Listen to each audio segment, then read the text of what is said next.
thank each of our individual, family, and corporate sponsors for their continued support of our youth and their activities.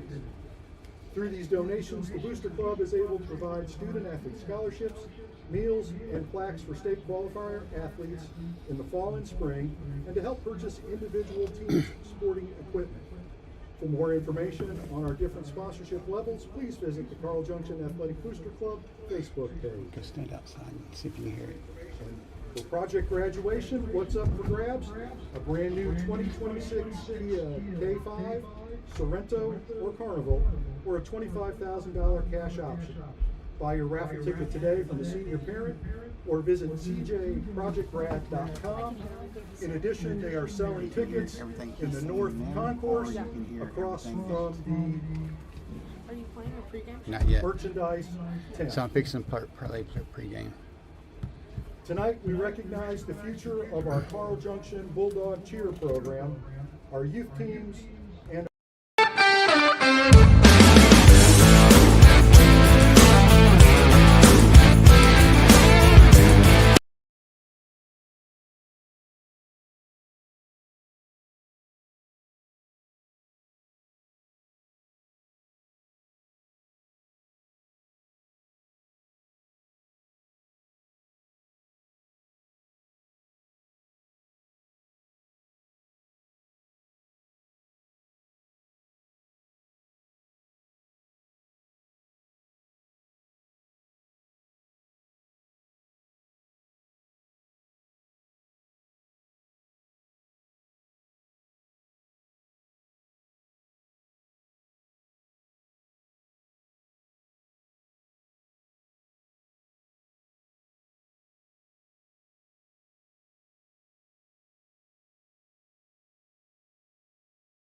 And so, 33-28, that's a really close game. Rogers has fire from last week. They had a blowout game. They have a lot of momentum.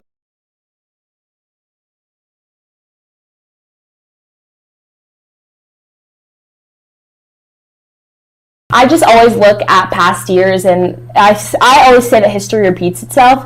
And so, yes, Muskogee had fire last year. They had a really good season. They went 12-1 overall, and 7-0 in conference. They're ranked 13th in their state. And so I just think that they're a very powerful team. And yes, Rogers is coming off a win, 41-3 for North Little Rock, but I don't know. I just really feel like Muskogee's going to take it. And yes, Rogers does still have a pretty young team. And so I just think that I don't really think that North Little Rock was the opponent that they needed to really test out their offense and their defense. And so I think Muskogee's going to come in and kind of shake them up a little bit. For sure. Okay, moving on, we got West at Cabot. I have West. I also have West. I just think Cabot's coming off a really hard loss to Fayetteville, 66-24.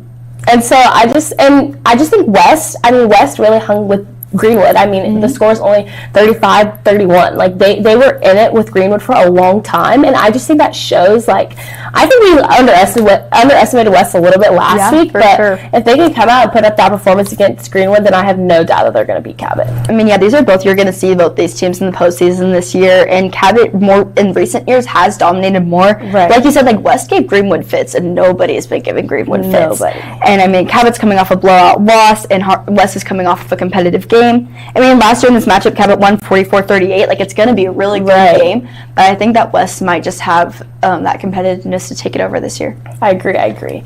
Our next matchup is Bentonville versus Conway, and I'm taking Conway for that one. I have Bentonville. I mean, again, these are two, not just postseason contenders, but state championship contenders. I mean, last week, Conway had a 68-37 blowout at Jonesboro. Bentonville had a more competitive game against Tulsa Union. But, these historically great programs with, commits everywhere. And then last year at this game, Conway won 55-21. But this year it's on Bentonville's turf. That's and true. Everybody knows Bentonville has a heck of a crowd whenever you go out there. It is hard to play at Bentonville because they go out there and they expect to win, and that's what their crowd expects as well. And to even advocate for Bentonville, I mean, Conway has had to replace 8 starters on defense. Their offense, they did have to replace their quarterback this year, but Conway's offense has historically just been really dominant. And so I don't think they're going to have any problems on offense, but defense, I definitely think we might see a little shakeup there. But they do have a new transfer, Tay Lockett. He's going to be he's a safety, and he's committed to Arkansas. He's from California, so I think that's going to really show out. And then also, I'm mainly just basing mine off that Bentonville only beat Tulsa Union by 14 points, and Tulsa Union was able to put up more points on Bentonville than they did against Harbor, and I just think that goes to show for a lot. And so I just think Conway's going to take away. And as we said last week, football is just historically better coming out of the Central. Yeah, for sure. And, I mean, that's going to be a must-see game. So if you can, whenever you're taking a break from watching War Eagle TV, go check out what's happening at Bentonville Conway. That's going to be a great matchup. Moving on, let's talk about Harbor at Farmington. I'm taking Harbor. I'm taking Farmington. I just think that Harbor lost to Broken Arrow last week, and so they're just going to be coming off that loss. And mine is basically based off that last year, Farmington made it to the state finals, and they lost to Parkview 61-21, which might seem like a lot. Well, it is a lot. But Parkview beat our state champions last year, Bryant. And so I just think if Farmington was able to put those points on Parkview, then they're going to come out and they're going to be dominant. And I think Farmington is one of the best teams in the 5A. And so I just think that Harbor, coming off that loss, I feel like Harbor's kind of a very, uneven team right now. Yes, they beat Union, and then they're coming off that loss, and so I just think it's going to be up in the air, really. And I think that any game, any team can beat Harbor. It's not going to be something where they're super dominant this year. It's just the games they can win, they're going to take, but then the games that I think it's either harder to win or you're not sure, I think the other team's going to get it. Yeah, I mean, for this one, Harbor is a completely different team this year than they have been in recent years, and obviously we haven't been able to see a lot from them yet. We haven't seen a lot from anybody yet, but they were very competitive against Broken Arrow. I mean, their score didn't show it a lot, but it was a very competitive game. And, Farmington went undefeated in conference, and they made it to the state finals, but it was also 5A. The kind of competition that Harbor's facing in 7A is going to be very, very different than what they're seeing in that 5A division. And so, yes, they'll have a Farmington home crowd, and yes, it will be a difficult game, but I think Harbor has, a chip on their shoulder this year, and they want to go out and they want to compete and they want to fight for it. For sure. Our next matchup is Springdale versus Van Buren, and I think I'm going to take Springdale. I actually am taking Van Buren for this one. Springdale's coming off a loss to Little Rock Central, Right. 26-7. Van Buren just beat Alma 40-29, which is historically a very good football team. Last year in this game, like, Springdale won 49-28, but like, they graduated so many Right. people, and like, this is also a former conference matchup. Like, these teams have seen a lot of Right. each other, and so I think like it's gonna be like a lot of breaking down film, a lot of knowing what each other looks like. But I think that Van Buren might just have the edge in this one. Yeah, I'm taking Springdale. I just feel like a lot in these matchups I haven't been taking our 7A brothers, and so I really do believe in Springdale. I think that I think they are not going to let everything that they built last year just come down this year, and I know they are coming off that loss, but I mean, Little Rock Central's a good team, and so like we said, historically coming out of the Central, they're just better teams, and so I just really don't see Springdale losing to Van Buren. I just think a 7A team's going to get that one. Moving on, we are now at Fayetteville versus Broken Arrow. I'm taking Fayetteville. I am also taking Fayetteville. I feel like a lot of times in this pick'em, You take Fayetteville. You take Fayetteville because it's just kind of hard not to take them. I mean, they have the commits and they have the coaching and they have the talent to just go out and completely dominate teams, as we saw against Cabot. They won 66-24, and I mean, yes, Cabot. I mean, I will give it to Cabot. They did put a couple, like, that's a couple points against Fayetteville. That's honestly more than I thought they would. But Fayetteville did get up really quickly in the first half, and so I think that in that second half they try to put in like second, third string, and I think that's when Cabot kind of did get their points. So we're not going to see that if it's a close game and if they're losing. I don't think we're going to see that against Broken Arrow, and I don't think that we're going to see that in conference play either. I don't think Fayetteville's historically not a team that's going to show mercy. Yes. So yeah, I'm just thinking Fayetteville on that one. Yeah, I mean, both of these teams are loaded both ways. They both have loaded staffs. They have commits all over the place. But like, one really cool storyline in this one is that Jay Wilkinson, the associate head coach and the offensive coordinator at Broken Arrow, coached Fayetteville to their state championship just a few years ago. So these programs are very familiar with each other just because this coach, like, their coach knows how Fayetteville plays. They know who they are. I mean, it's two great programs. It's going to be a very good matchup. And then last year when they played, Fayetteville had a comeback win 30-23. Like, it's going to be a great game. Fayetteville's going to be at home. That crowd's going to be insane. Fayetteville's home crowd is unbelievable. Yeah, it is unreal. So I think it's just going to be really good to see these two teams compete, but I really do think Fayetteville's going to come out on top. Yes. And our next team is Northside versus Greenwood, and I'm taking Greenwood, but I would like to say, based off last week's Greenwood game, if Northside hadn't lost to Southside, I might be taking Northside in this game. Yeah, I mean, Greenwood, we all thought they were going to go out and dominate, and they didn't. And so I think it's going to be very interesting to see what they do the rest of this year. I mean, they aren't as strong as they have been in previous years. Obviously, still a very good team. But I also have Greenwood. I mean, they had just had a battle against West, but Northside also just lost to their crosstown rival. Right. Like, they're not going to have the momentum they need. And then last year, this game was a 58-0 blowout for Greenwood. And Southside was the underdog in that one. Like, Northside should have won that game.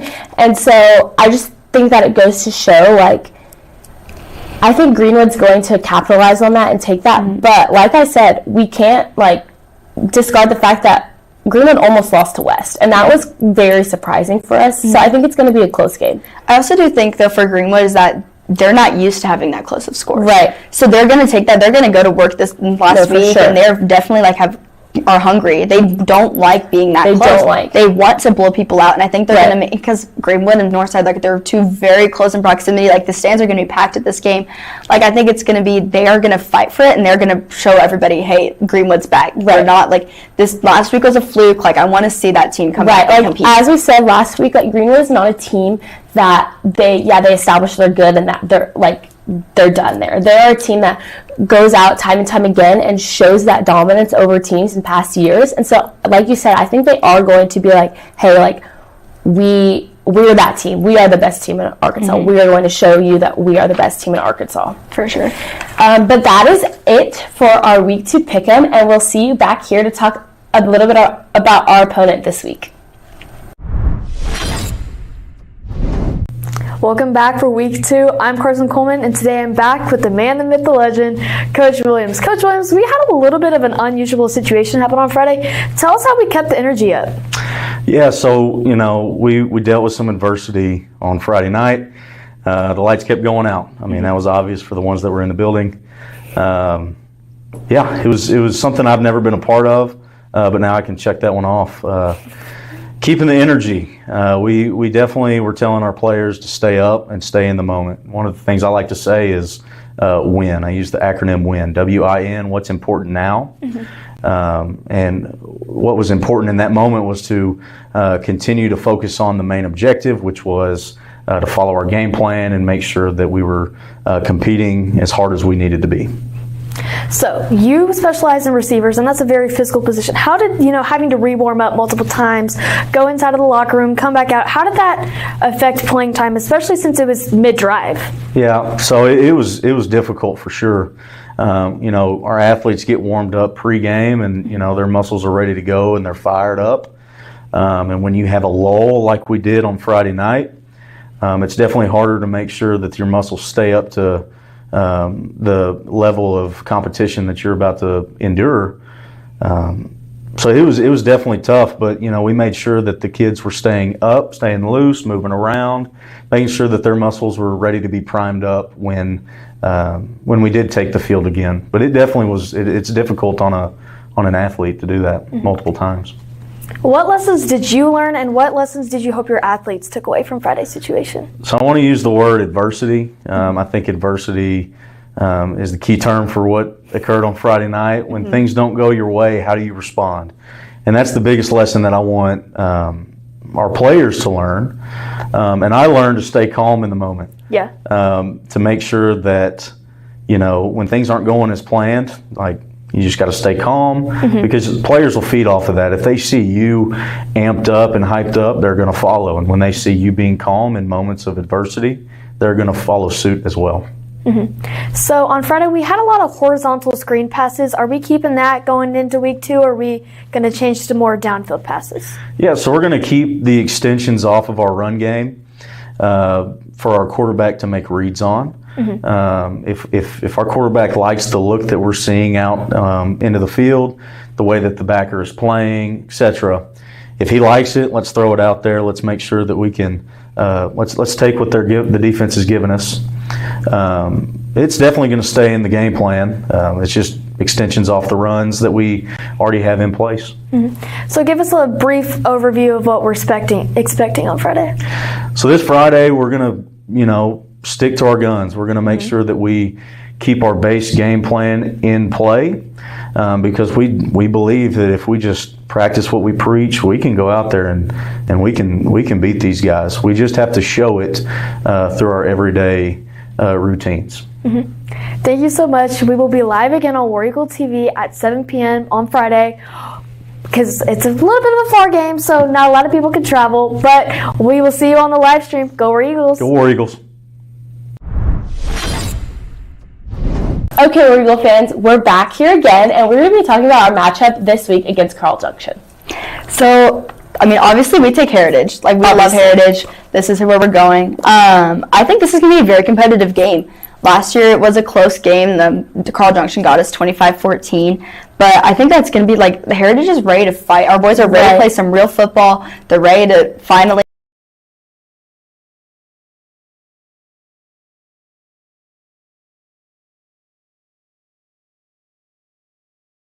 Have won the toss and deferred to the second half.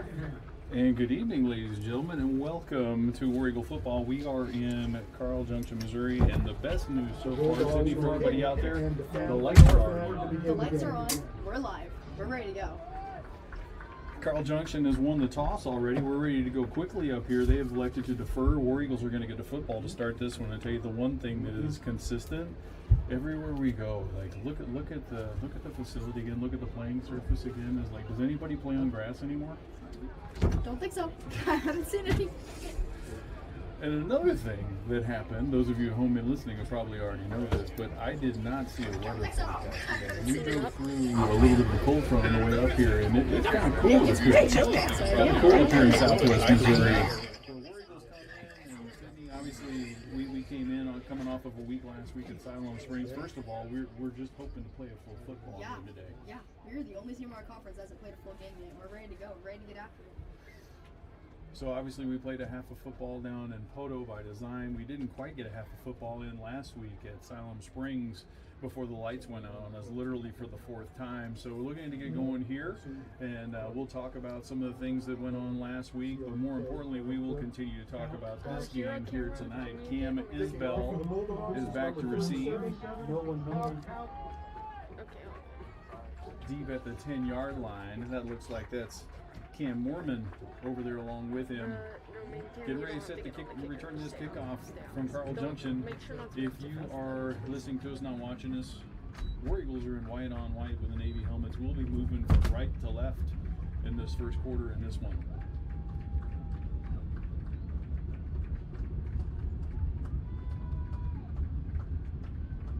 Good little traditions up here in Carl Junction that we came into. The football team walked into the band. Band was on the field. Cheerleaders right in front of us, so we're getting ready to kick this one off. This one up in the air and an end over in kick. It goes to Isbell, who grabs it at the 5. He starts to make his way across the field. He is going to be tackled right at the 20-yard line. Well coached. By number 1. Looks like on that tackle, Tackle we're by going to number have it. 6, They spotted Sam at the Coates. 19-yard line, and that's where we're going to get it going forward. Wilcox. Heritage football, 1st and 10 at the 19-yard line. Cut off the pregame just a little bit there. We actually cut off Sydney, so I'm Darren. Right here with me is Sydney. Kind of ironic, we cut you off to get you to Just the to get you right broadcast. back on, But yeah. Braden Carroll is the quarterback. He stands in the shotgun. Inside give. That looks like Evan Gordon. Breaks the tackle, line of scrimmage. He advances. He gets 5. 6 now. Spot right at the 25-yard line. Going to be 2nd down and 4. Nice play Number for 20, nice Evan first down Gordon carry with right the there for run. Orioles, Sydney. Tackled by number 12, Burke Diskin. Gain of 6. 2nd and 4. Jake Stout split wide to the left. Evan Gordon's on the left hip, and now the War Eagles go to an I formation under center. Carroll, give to Gordon. There he's hit at the line of scrimmage. He's only going to get a couple out of this one. Tackled by on the number play, 45, Kane Clark. Kane Clark, and number 12, Burke Diskin. Gain Going to of bring up 2. 3rd and short for Heritage. 3rd and 2. Big down here, Sydney, early going in this one. A little bit of a different setup here. We're sure you guys can hear the PA guys next to us in the booth. Just adds to the experience here on War Eagle TV. A little different look for the War Eagles right here. We're empty. Now Gordon in motion. Now settles. This is Castaneda. He sweeps to the right side. There's nobody there. War Eagles 1st down yardage and more across the 40 to the 45. Late flag comes in on the sideline. That actually lands on the white. If that is going to be something on the sideline, that is going to be a bad negative penalty. We'll see what the call is. You actually can't even see the penalty. It's almost completely off the white on the sideline. It looks like it's maybe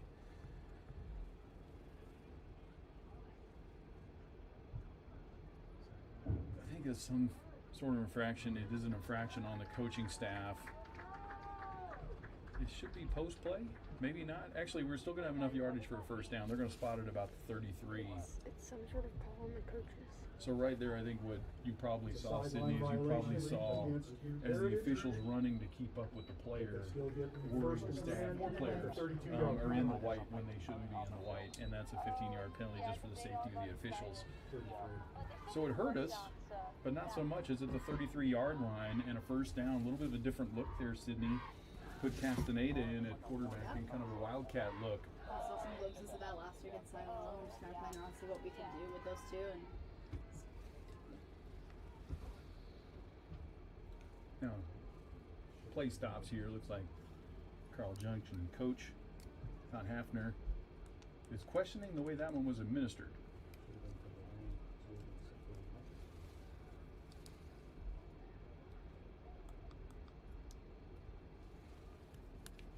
So far, they are going to get to talk about it now. The referee and the umpire are going to gather. Here comes the linesman from the far side that threw the flag. Put the camera on the ref. And now here comes the conversation from the white hat to the Carl Junction coach to let them know exactly what and why they've got here. Nothing's ever easy, Sid. Honestly, whatever's fine. I'm at the wine shop right now, so. We mentioned, obviously, we came up here. We won't harp on it too much. One of the more unusual Friday nights I've ever had. Yeah.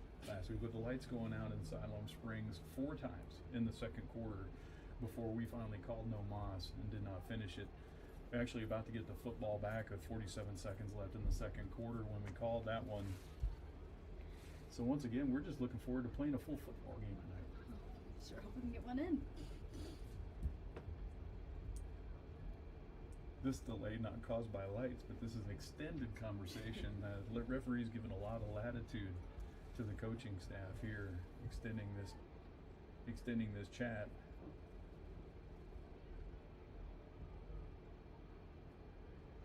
From the look on the coach's face, I do not believe they're going to change this one. Now he is talking to the referee.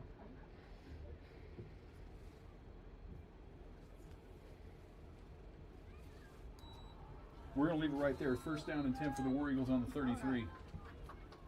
Jake Stout's coming all this way to the bottom of your screen. In the slot is Julian Castaneda. He had that big carry. War Eagles again motion out of shotgun into an I formation. The deep back is Evan Gordon. Little miscommunication right there on the counter play. They threw the bag. Is that a fumble? They're going to call that a fumble? They do. They say Carl Junction has it. Missed an exchange right there, Sydney. Quarterback ran in, sent halfback along the way. Just kind of messed up the whole thing. Ball carried by number 20, Evan Gordon.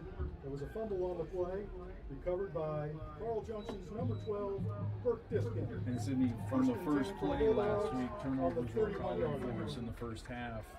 We fumbled the first play, had a couple other mishaps along the way in the first half, 3, maybe 4 turnovers. And we keep putting our defense in difficult positions. Yes. So now here it is. Now here's Carl Junction with the ball at the 30-yard line. Quarterback is number 17, Mason Gilbert. And play is stopped here again from the far linesman. Running back to him, his left is Marcus Lopez Durman. I don't know what this stoppage is, but they have to do a player exchange. Equipment malfunction, perhaps. Anyway, first down 10 Bulldogs. Man in motion. They're going to hand it to him, and now it's a double reverse going the other way. This is JoJo Ballard. He's going to get the edge down to the 20. He's going to be tackled there. Nice tackle by Gibson Ricketts, but not before all the way inside the 15 to the 13, Sydney. A lot of misdirection right there by Carl Junction. First and 10. That is a Gambino's Pizza first down for the Bulldogs. Gambino's Pizza first down. I haven't seen any of that brought up to the press box just yet, but a lot of eye candy in that one. Sydney motion, man. They pitch it to The him wide on shot. an end around. Double reverse. Here's the inside give. More conventional play, and he's got space inside the 5. Going to be dragging towards the goal line. Not going to get there. He's going to be down at Ball the carried by 1-yard number line. 2, Marcus Lopez Durman. It's Marcus Lopez Durman. He is brought down. 2 plays in, Sydney. Carl Junction remembers that. Yes. First down. This is Okay, Carl Junction I'm on team coming Lexus. off a win last week against Capital City out of Jefferson City. They avenged the loss from last year in that game. 4-7 team a year ago. Inside give. He walks in. Ball handed off to number 2, Marcus Lopez. Not a lot of difficulty at all in that 3-play possession for Carl Junction. Bulldog touchdown. Nice blocking up front. And Sydney, when you see the 54 turnover Walton, happens, 58 Lundin, 70 starts. part of it is putting 74 defense in the back Beecham, position. You gotta get out 75 there. Part of it Stevens, is and 87 mentally, you've Stewart. got to find a Yeah. way to overcome that. Yes. Like, you know, as a softball player, if you see an error, multiple errors, like you guys yourselves are gathering yourselves together Yeah. in the infield. We got to get our stuff right. Well, they didn't have time. No. Fumble happens, defense is on the field. They got to go right away. 6 points on the board. Delay on the snap. They put the hold down. It is not going to be good. The official wasn't even there in time. Extra point attempt is no good. There's a little something good to come out of that possession. Each team's had a possession. War Eagle turnover. Carl Junction touchdown. 8:51 to go here in the first quarter. War Eagles are going to get it back. You can see there on the replay just a delay between the center and the holder, and that just kind of threw the kicker off, and everything was out of sync. Extra point, no good.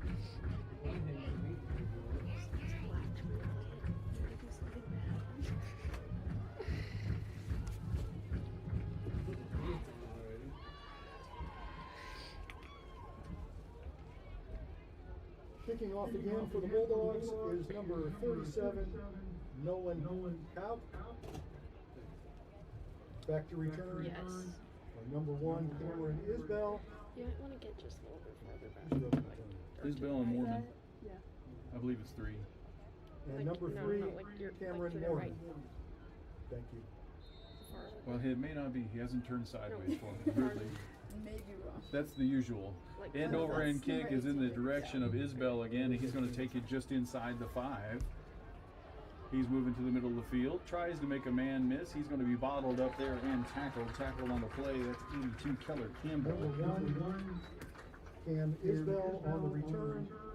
Tackled by number 82, Can you Keller make sure she's Campbell. on? First down for Rogers Heritage.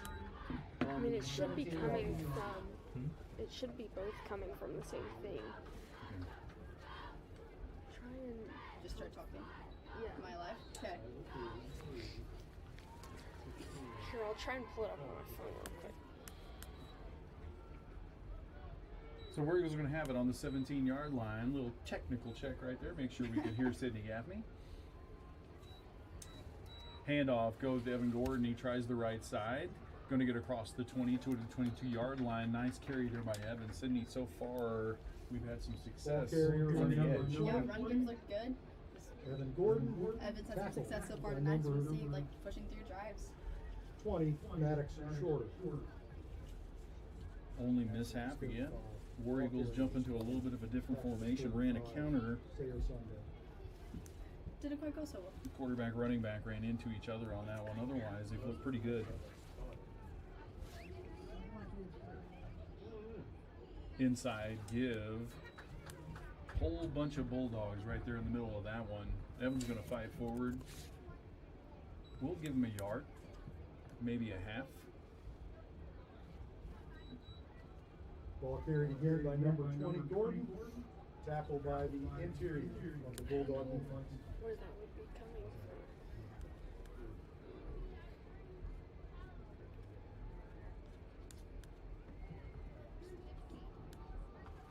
On the live, it sounded fine. Third and medium for the War Eagles. We again motion out of the shotgun and into the eye. There goes Castaneda. We're going to go right up the middle of Gordon. Gordon across the 30 to the 34-yard line.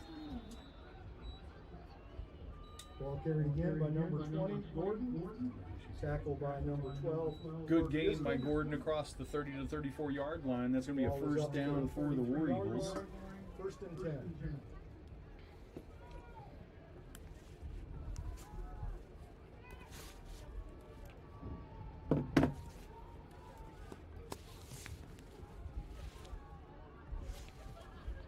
Carroll again, the quarterback. Motion man, Diego Cervantes. He flips to the other side.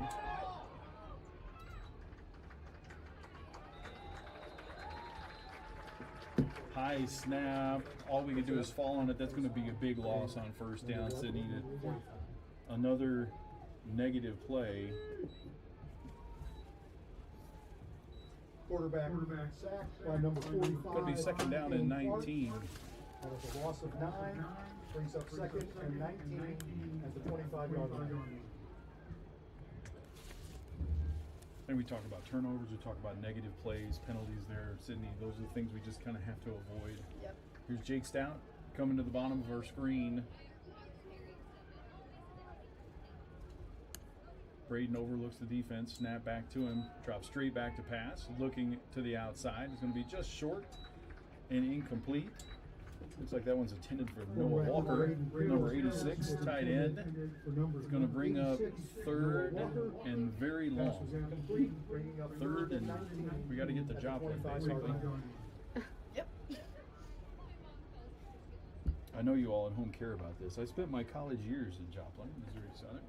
I spent a lot of time in this part of the woods up here. So had some teammates from Carl Junction. Good to be back up in Southwest Missouri.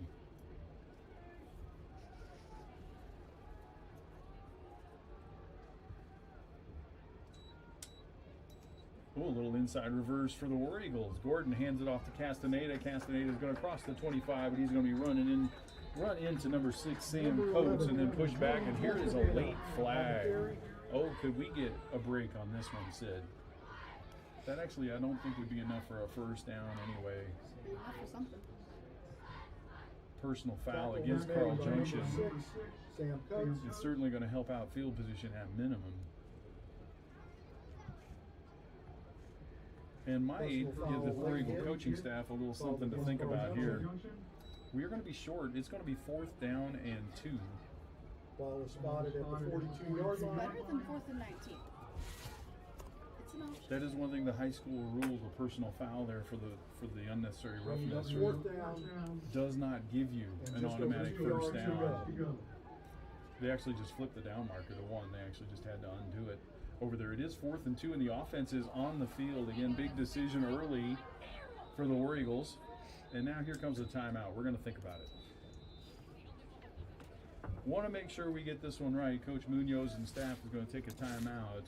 We'll take a quick break. We'll be right back and see this 4th and 2 here in just a minute.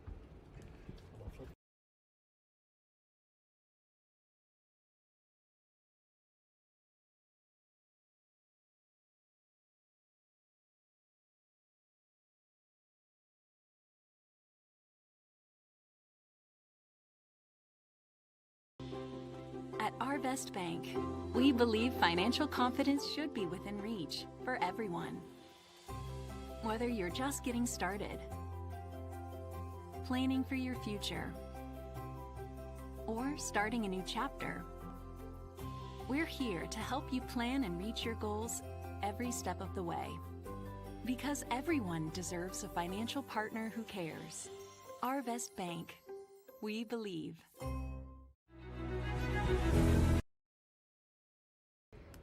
And we are back for a big 4th down and 2. War Eagles in their own territory at the 42-yard line. Actually, now we are going to be in punt formation. Had second thoughts during the timeout, Sydney. We're going to now kick it away. Ronald Diaz goes up, and that's going to be off the side of his foot. Going to take a bounce and go out of bounds. Another kind of missed exchange from center. Ball goes out of bounds at the Carl Junction 43-yard line. Ball goes out of bounds. And now if they knew that, the War Eagles might rethink that. You only get 15 yards of field position out of that punt. It would have been worth it to try and stick around. Of course, you cannot know the exchange is going to be bad. The ball is going to go out of bounds. But here we are. We are in Carl Junction has the ball in their own territory at the 43-yard line again. Carl Junction wearing red on red with red helmets. They are moving from left to right if you're listening to us, not watching us. Back to pass. Tipped and going to be fallen incomplete. That one looked like that could have been enticing for Diego Juarez out there, but that one falls harmlessly incomplete. Second down. Gilbert's pass at the 43 intended for Cade Kelso. Brings up 2nd down and 10.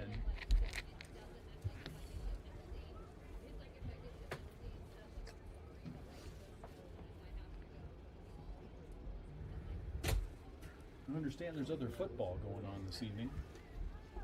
Good slate in Arkansas. Somebody even told me the Chiefs might be playing.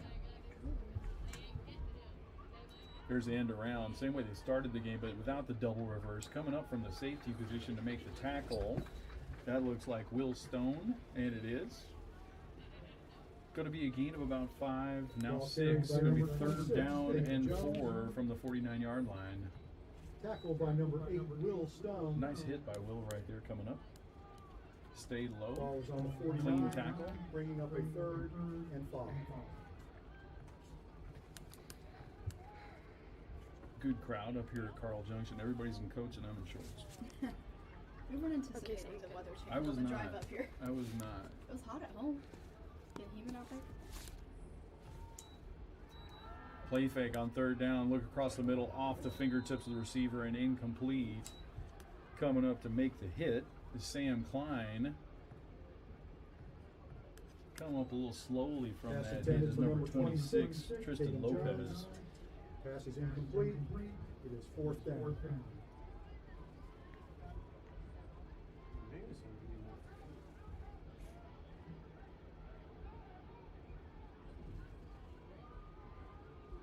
Offense looks like it's staying on the field here too. This is kind of in midfield plus territory. A lot of people are going for this now. 4th and 4. Thank you. They are going.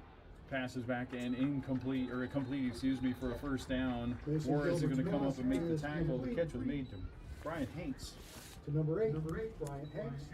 That is another Gambino's Pizza, Carl Junction, 1st down. And right there, Sydney, just kind of soft coverage. They just kind of stepped back and threw it to that guy because they only needed 4 to get. Juarez there make the tackle, but not in time. From their 43 to our 43, first down this time. War Eagle territory.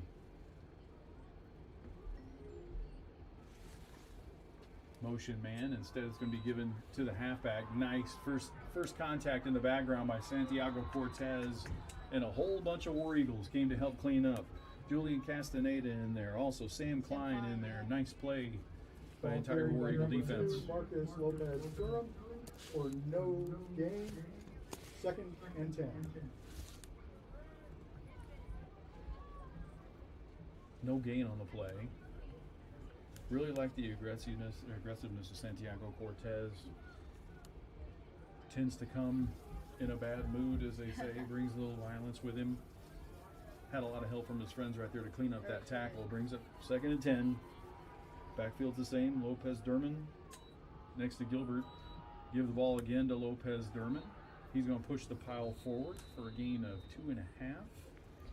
Ball carried by number 2, Marcus Lopez Durman. There is a flag There is down. a flag on the play. Coming from the umpire that is almost always holding, and it is good news for the War Eagles. 3:19 to go here in this one. Bulldogs lead it 6-0. Holding on Carl Junction. That's a 10-yard penalty, which will bring up a 2nd and 16. That one's placed at the 49-yard line. 2nd down and long now. 2nd and 16.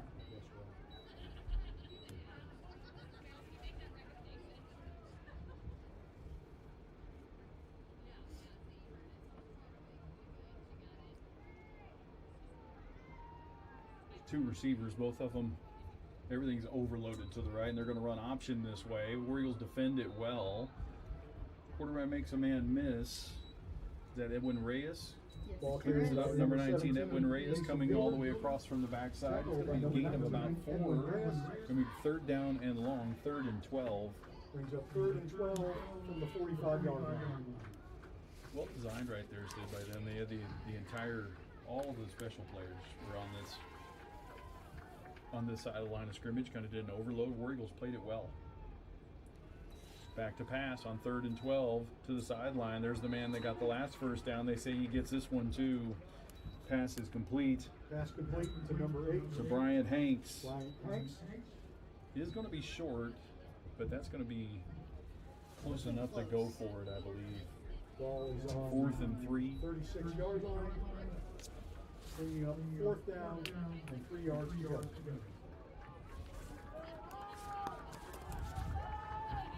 Big down for our War Eagles right here. See if we can get off the field. Bulldogs look to the sideline, maybe change the play. Inside give.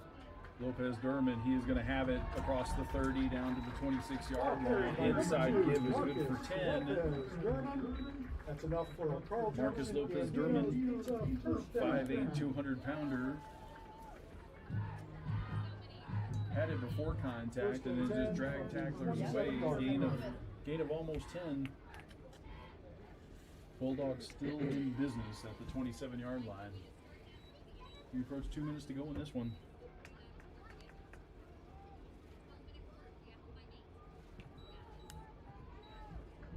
Three wide receivers. Motion man is going to get it. They hand it to Will Coates. Flag comes in from the far side. That looks like that's Jake Stout coming up to make the tackle. Will Coates. There is a flag on the play.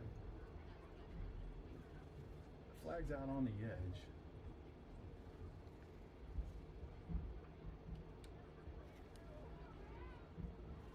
The referee signals holding against Carl Junction. That's another hold against Carl Junction.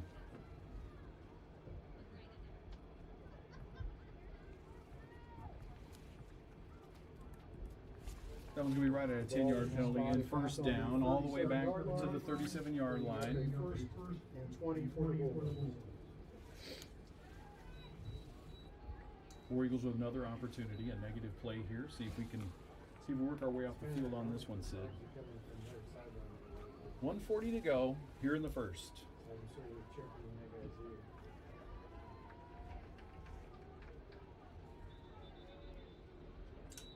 And timeout, Carl Junction. Timeout, Carl Junction. 1:30 to go in this one. Bulldogs have a 6-0 lead. We'll take a quick break. We'll be right back here in just a minute.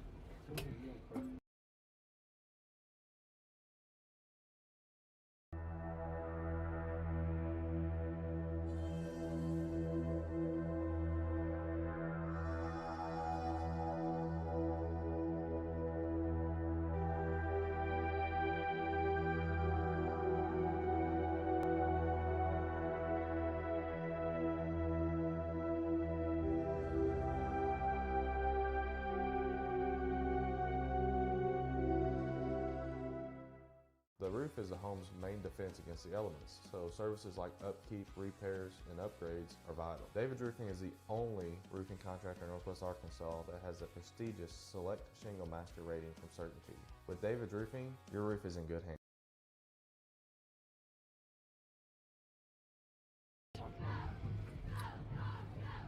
And we are back. Carl Junction coming out of the timeout. First and long, 1st and 20. Motion man again. They fake it this time, and they hit that man again across the middle. Santiago Cortez is going to drag down Bryant Hanks, but he is across the 20, right at the first down marker and beyond. They pick up all 20 of them, just one down, Sydney. Another first down for the Bulldogs. So another Gambino's Pizza, Carl Junction, first down. Feels like we need a big play right here, Sid, trying to get on the field. 17-yard line. I mean, I think we just need a momentum switch. We need to get something on our side so we can try and push down the field.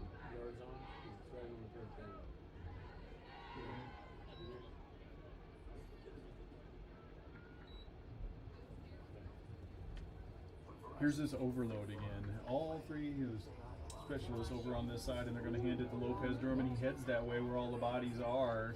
He's going to get down to the 10. He's close to another first down. Number 2, Diego Juarez got the first lick on him there. Maybe Edwin Reyes in there to clean it up as well. They're going to be just short. Gain of 9 on the play.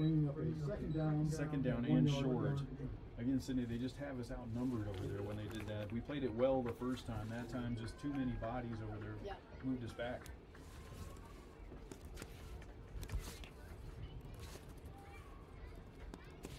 Now they do the same thing the other way. You can see 2 wide receivers, tight end, tailback, all in that direction. Going to hand it straight up the middle this time to Lopez Durham. He's going to run into a bunch of War Eagles. They're going to push him back. It looks like he's right at the marker. They've got the clock stopped. It looks like they're going to give him the first down, and they do. There's going to be first down and goal to go, and that's the way this first quarter is going to end. The watch is winding to 1-0. We played 1 quarter of football in Carl Junction. The Bulldogs lead at 6-0 and are threatening. We will take a break and be right back here in Carl Junction in just a minute.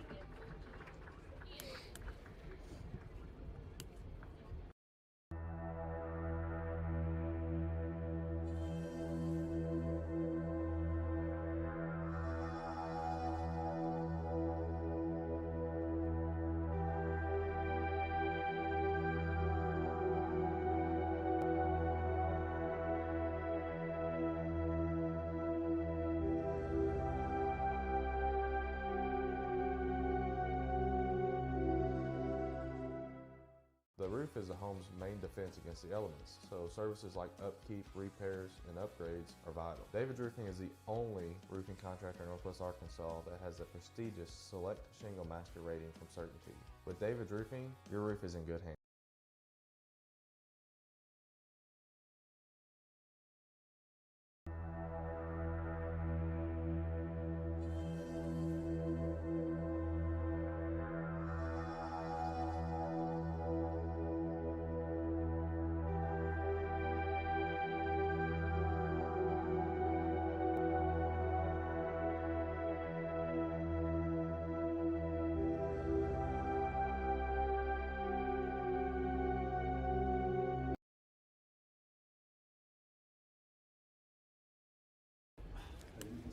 And we are back, coming out of the timeout.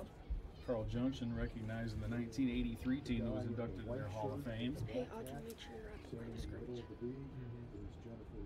First and goal for the Bulldogs, now heading from right to left as you're looking at us or listening to us. 6-0 game. Would love to keep it right here, Sydney.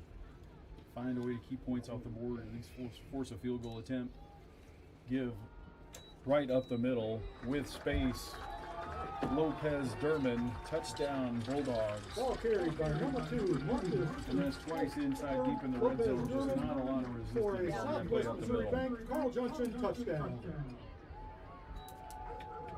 Well, the War Eagle coaching staff loves these young linemen that we've got. We've added a bunch of size in the offseason. Going to have to find a way to get that one stopped, however. Sure. I just need to come with reps with these guys. Most of them are sophomores. They're just going to get Absolutely. used to it.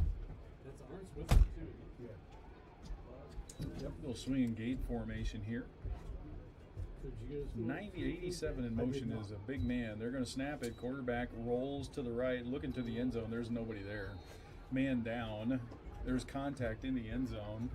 2-point attempt. 0 for 2 on extra points. Score remains Carl Junction 12, Rogers Heritage 0. So 2 touchdowns and 2 empty conversions along the way. War Eagles are going to get back. We have just started the second quarter. Okay, all good. As long as Sydney, right now you need something to happen on this position. You need a momentum shift. You need to change the mentality a little bit. I mean, now's the time, right? Yeah, for sure. I mean, if you're going to find time to get momentum, it's going to be good to have something going into half. Just try to have a big play here. Try to make a good drive and see what you can turn around. Hey, if you're watching us instead of watching the Chiefs-Chargers game, we are grateful. It is 7-0 Chargers really early, which I know will make a lot of people What's up for happy. We'll grabs? keep you posted Brand new right 2026 here so you can Fiat watch our War Eagles, and we'll try and keep you up to date on that one a little bit. A couple other big games involving Bentonville teams around the area. Right now we see Bentonville West and Cabot tied at 7. I tell you, Sydney, my opinion may have changed more on Bentonville West already than anybody this year. It seems like they gave Greenwood a scare. They're now in a game with Cabot. They evidently are going to be forced to reckon with. You listened to our pregame show, heard me and Marley talk on our pick, and we both said we severely underestimated West before their Greenwood game. I mean, I took them over Cabot this week to see what they can do. That kickoff is going to go out of bounds. War Eagles are going to get good field position out of it. The other game is a big one, Bentonville and Conway, and that one we see 7-3 Bentonville over Conway at this moment. Kickoff goes out of bounds. Jermaine Brown happens to be listening, former Conway Wampus Cat. We know they went over to that one, or at least they were heading that direction. They're most definitely over at that one. He did a good job last week trying to fill about an hour and a half of dead air from the lights being out over in Siloam Springs. Jermaine's one of the best. Here come the War Eagles. We are at the 35-yard line. There's a give. This is a double reverse pass. Castaneda back behind the defense and Isbell. Nice recovery. Ball underthrown just a little bit, but that's Blaine Fleming. Just got a fingertip on it. Camden Isbell was back. Big play opportunity for our War Eagles. It just didn't quite happen. With one fingertip by Blaine Fleming, Sydney. From the 35-yard line. And that could have been like the momentum shift we're looking for. Again, exactly a little wrinkle by the War Eagles, and Castaneda, obviously he plays some quarterback when he's not at a wide receiver. Just enough of a recovery right there by Fleming just to knock it away. So it's 2nd down and 10.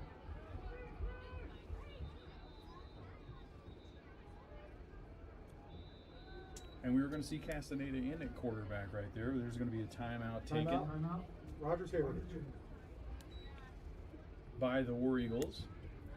2nd down and 10.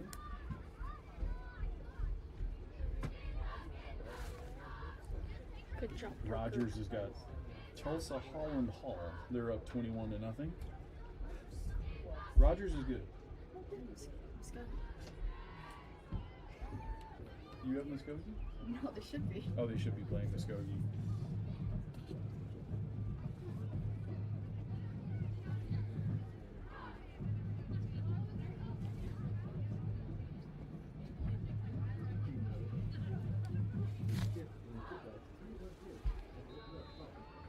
Second quarter just underway. If you're just joining us, War Eagles again moving from left to right. A couple receivers come into this direction. That's Jake Stout. Camden Isbell is in the slot. Usual formation, Evan Gordon is to the right, but this time the quarterback, Julian Castaneda. Play action. Julian tries to get wide. He's going to run into a defender and through a defender for a couple extra yards. Number 11, Julian Castaneda. Good effort by Castaneda. Going to get about 3 or 4. Tackled by number 11, Wayne Fleming. Give him 4. It's going to be 3rd down and 6. 3rd down and 6 from the 39-yard line.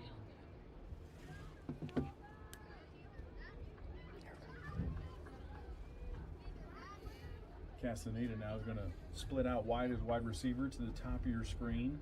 Braden Carroll behind center on this one. Just feel like this is a big down. Need to keep the football here. Keep momentum.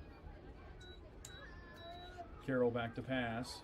Looking to the sideline, is tipped and deflected away. Intended again for Isbell. Falls incomplete. Sam Coates with the deflection. Here comes the War Eagle punt team. 3 and out. Deep to receive is JoJo Ballard. 4th and 6 from the 34-yard line. He's got his feet planted inside the 35-yard line. Raul Diaz set to kick it off. Punted away, that is, for the War Eagles. High snap again. Able to handle that one a little bit better. End over end punt. Going to land at about the 32-yard line. Take a good War Eagle bounce inside the 20 and down. 7, right there by Jaden Cortez. Down at the 18-yard line. 18-yard line where the Bulldogs are going to have it. 11:25 to go. Sydney, decent field position with the kick out of bounds. We're only able to get 4 yards out of it and turn it over.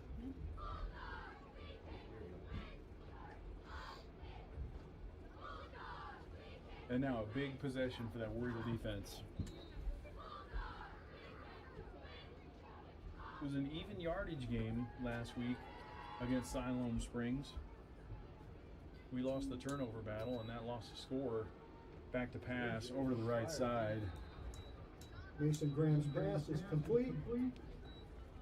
We were making an all-conference player out of Brian Hanks.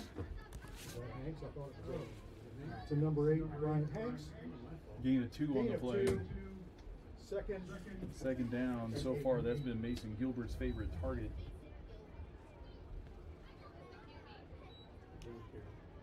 Oh. You won't be the only parent. What were you calling? What did I say? Second down and 8. I may have said Mason Graham. Inside give. Lopez Durman, he's had a big night tonight as well. Only going to get a couple. He's coming off the bottom of the pile. Number 2, Gibson Marcus Ricketts. Lopez Durman on the carry. Sonny Sanchez maybe got a piece of that tackle as well. 70 and 35. Picks up a couple of yards. That's mathematically pleasing. Bringing up a 3rd and a long 6. Okay. That's a Muskogee. They are indeed. Fearless Friday does not say Muskogee. Well, SB Live says they buy this week. I believe so SB Live. Everybody's different. Yeah. 3rd and long. Again, another opportunity to get off the field here. Back to pass. Looking deep across the middle, looking for that man again. He's got it. It is complete Come on, JoJo. to Hanks. He's going to be dragged down by the War Eagles, but all the way down to the War Eagle 12-yard line. And there's Sid. Gilbert just threw it as far as he could, and on the other end of it was Brian Hanks. Down to the Come 12-yard line, bringing up another Gambino's Pizza, Carl Junction, first down. Gambino's Pizza is either getting a lot of publicity or they're giving away a lot of pizza. I'm not sure if they're actually that works or not. The result of that is. Another Gambino's Pizza first down for Carl Junction. They're at the 12. I know who Moonlight Brand is. Motion man for Carl Junction. There's an inside give to Lopez Derman. He's going to run into the middle of the War Eagle line. That didn't look like much, but he's going to drag forward for about 3. William Aguilera is in that mess. Marcus Lopez Derman. He picks up 3 yards down to the 9-yard line. Gibson Ricketts in there as well. 2nd for the Bulldogs. I get Joey and Jeffrey confused in the wrong. I have a lot of sympathy for our good friends up here doing PA. They're getting already, this is early in the season. They're already getting plenty of input from the stands, which is really nice. Yeah, ours is Good a to little have bit more everybody separated. involved. It's a little harder for people to get to you. There's an inside give again to Derman. Nice cut outside. He gets to the 5. Can't shake that tackle. Nice job right there. That's 28. That's Robert Pickard. He's had a few good stops tonight. Ball carrier, number 2, Marcus Lopez Derman. He was out on an island right there. If he Brings doesn't it make down that to the tackle, 5-yard that's line, 6 bringing up more a 3rd for Carl and Junction. 2 for the Bulldogs. 3rd down again, another 3rd down opportunity for that War Eagle defense. See big Brian Granados right there in the middle of the line. Damian Lee next to him. Let's see if they can get a good push right here. Keep Marcus Lopez Derman. Hey, Audrey, is there any way you could? Yeah. There's the give. He goes over the right side. He's going to break a tackle. It goes towards the goal line and in. 3rd of the day for Marcus Lopez Derman. Marcus Lopez Derman for Carl Junction. War Eagles in the red zone. 6 down, able to stop Brought to you that. by They Southwest can't Missouri seem to stop Bank. the run right there, and that's what we need to stop the run. I mean, again, just trying to find a big play here where we can turn on this momentum. It's still early in the game. We still have another half to go. We have 8 minutes left in this quarter. Just trying to see what they can do. 3 scores on the board for the Bulldogs. It is 18-0.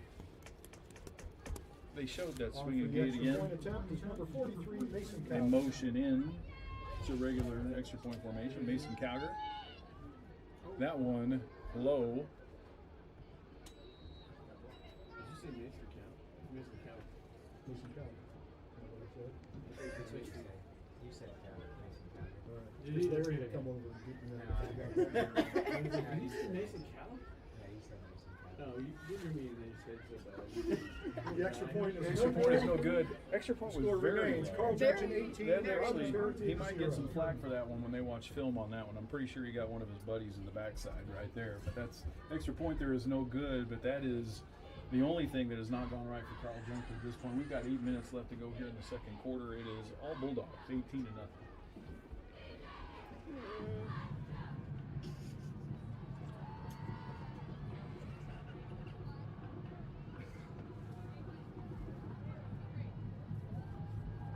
Thank you, Coach. Coach Mason. We always love getting texts from our friends, by the way. We love input on the broadcast. Love to know everybody's out there watching. Especially for games like this. This is why we need War Eagle TV. Not many people are going to want to drive up now. Absolutely. This is why we do this. Rainy night, hour and a half away. Isbell's going to have it again. Got some more space this time. He's around the 30 to the 35. Can he get by him? He does. He's across midfield, and it's a foot race to the 20, 15. I don't see any flags. Field-changing play right there by Camden Isbell. I was already on it, Crody. And Isbell. Sam Coates makes the Tackled tackle. by number 6, You go, D-Man. Sam Coates.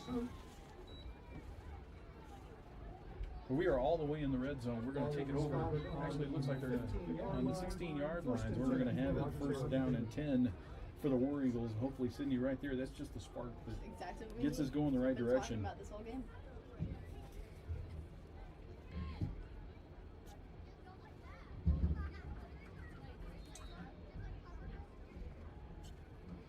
Carroll's going to lead us out. to his left. Evan Gordon now again, they motion into that I formation. Twins are opposite the tight end. Gordon going to be hit in the backfield. In to mess that up was a Carl Junction defensive tackle. I didn't get the number. Number 20. Evan Gordon. Going to be a loss of 1 on the play. Second down and 11. 45, Kane Clark.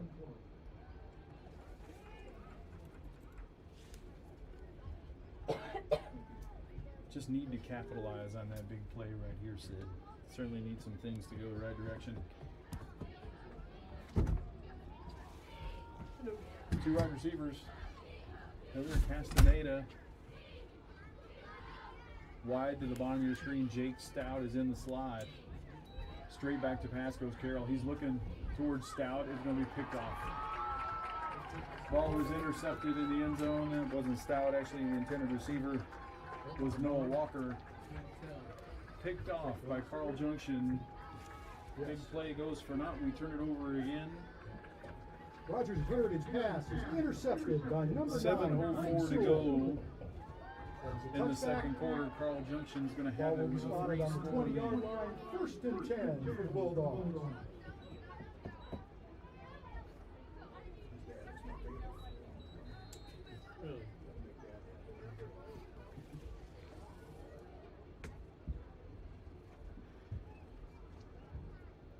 We continue to mention it, Sid, but just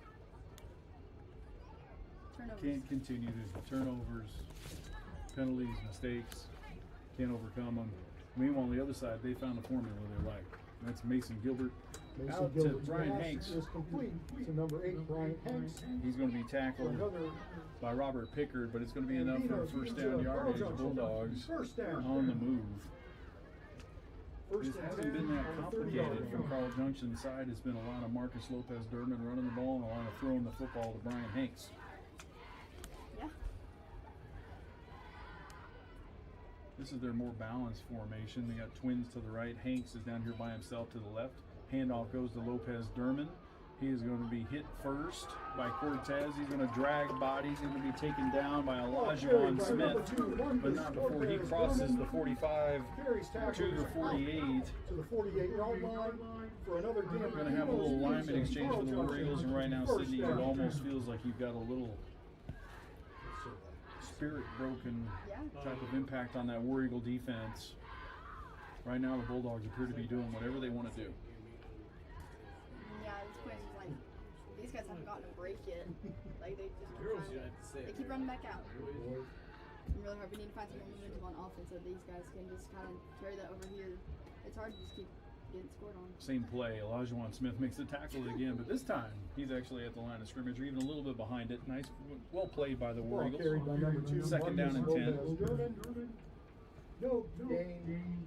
We are at the midway point of the second quarter.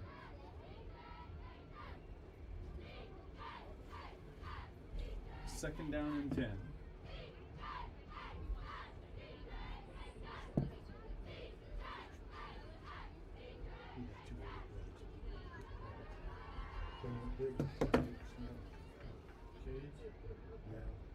Rolling now to the right is Gilbert. He looks downfield. Has a man, he's got it. Is that Hanks again? Looks like it might be. Cortez is there to throw him Gilbert's down. pass is again complete to number 8, Brian Hanks.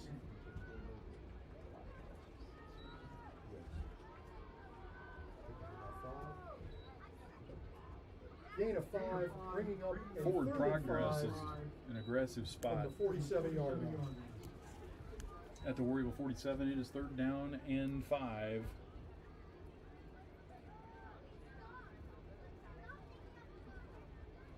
And Hanks appears to be leaving the ball game on this 3rd and 5, which I don't mind in this particular case. Hopefully the young man's all right, but I've seen enough of him for a minute.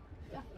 He can take a break. Overload We're to good the with far that. side of the screen. The handoff is going to go right up the middle to Lopez Durman. That's why they gave him a rest. They knew they were just going to hand it to that guy. He crosses the 45 all the way Ball down to the carried by 40-yard number line. 2, Marcus Lopez Durman. Is another first 7 down yards for to the the Bulldogs. 40-yard line, and another Gambino's Pizza, Carl Junction, first down. Gambino's Pizza getting their money's worth right now. War Eagle defense has got to step up.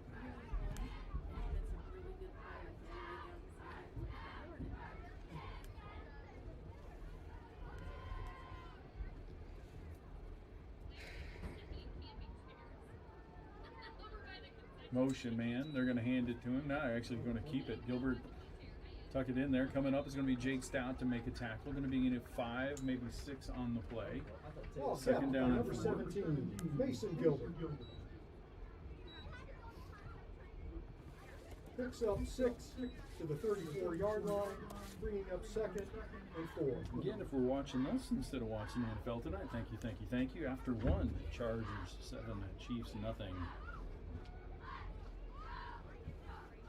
Don't know that many people care about that Brewer score that's also on my phone. You and I do. We sure do. Here's a give, Lopez Durman. He cuts it outside, and there's nobody there. All the way into the secondary. He's going to take it down inside the 10-yard line. One cut, a good one by Lopez Durman. Going to be taken down by Robert Pickard. The good news is Robert Pickard's made a lot of tackles. The bad news is the corner, most of those are 15, 20 yards downfield, and it's not exactly what you hope, but thank goodness he's there. Those go for even more.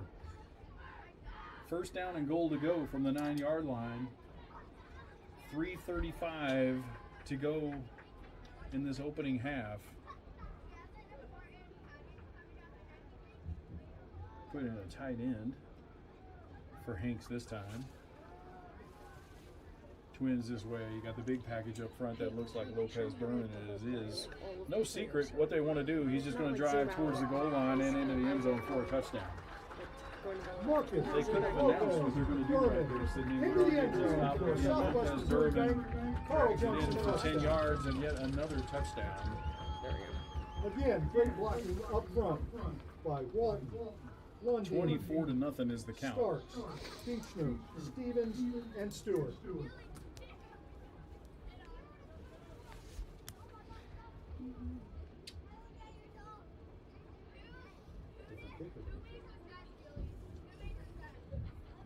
Do have a little kicker exchange. Carl Junction trying to find the answer on extra points.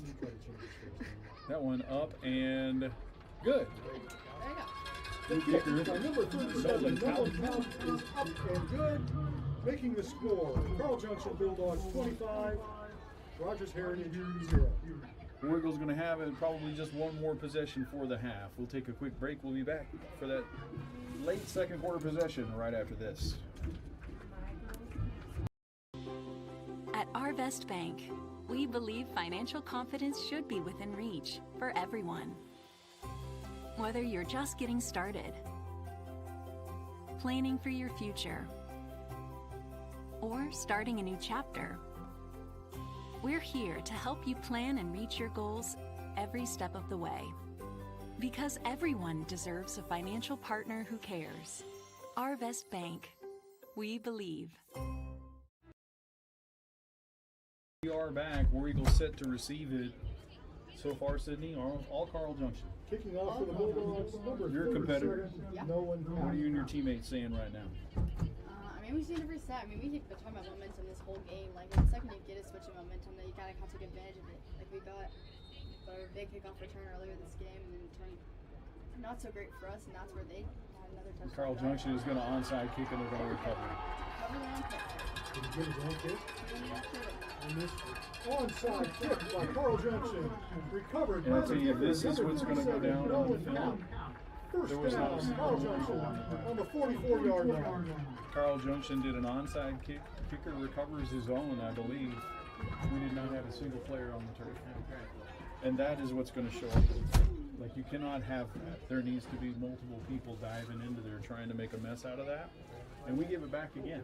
3:12 to go here in this one. We're down 25. When we mentioned you mentioned that it feels like the spirit's been broken already. It's too early in this game, too early in this year for the defense to be acting the way they've been acting. We need a body language change. We need a big play right here to make something happen.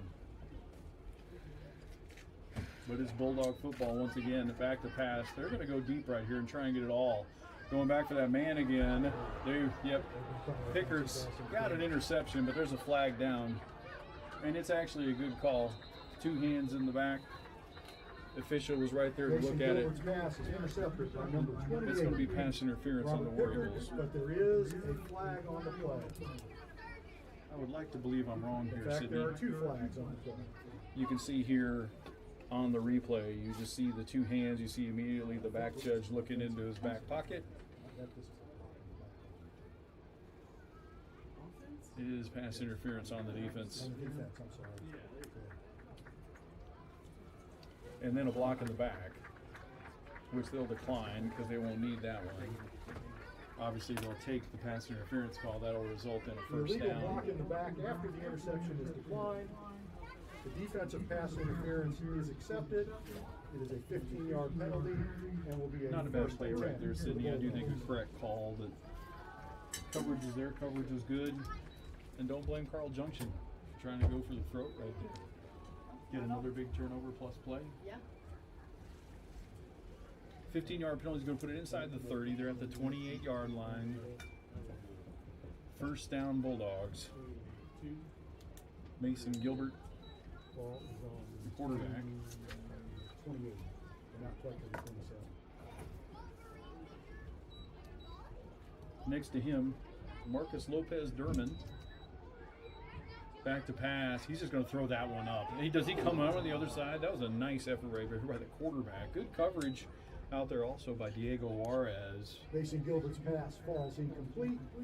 You know, Second and 10. honestly, for the I just felt Bulldogs like inside the 28 my yard guy's down there somewhere, right? Bryant's Yeah. down there somewhere. Yeah. Just throw it up. And he didn't quite come up with it, but a nice effort there to at least just escape the sack by Gilbert. And good pressure on both sides by the War Eagles. Good pressure defensively up front. Good coverage by Juarez on the backside. Going to bring up second down and 10.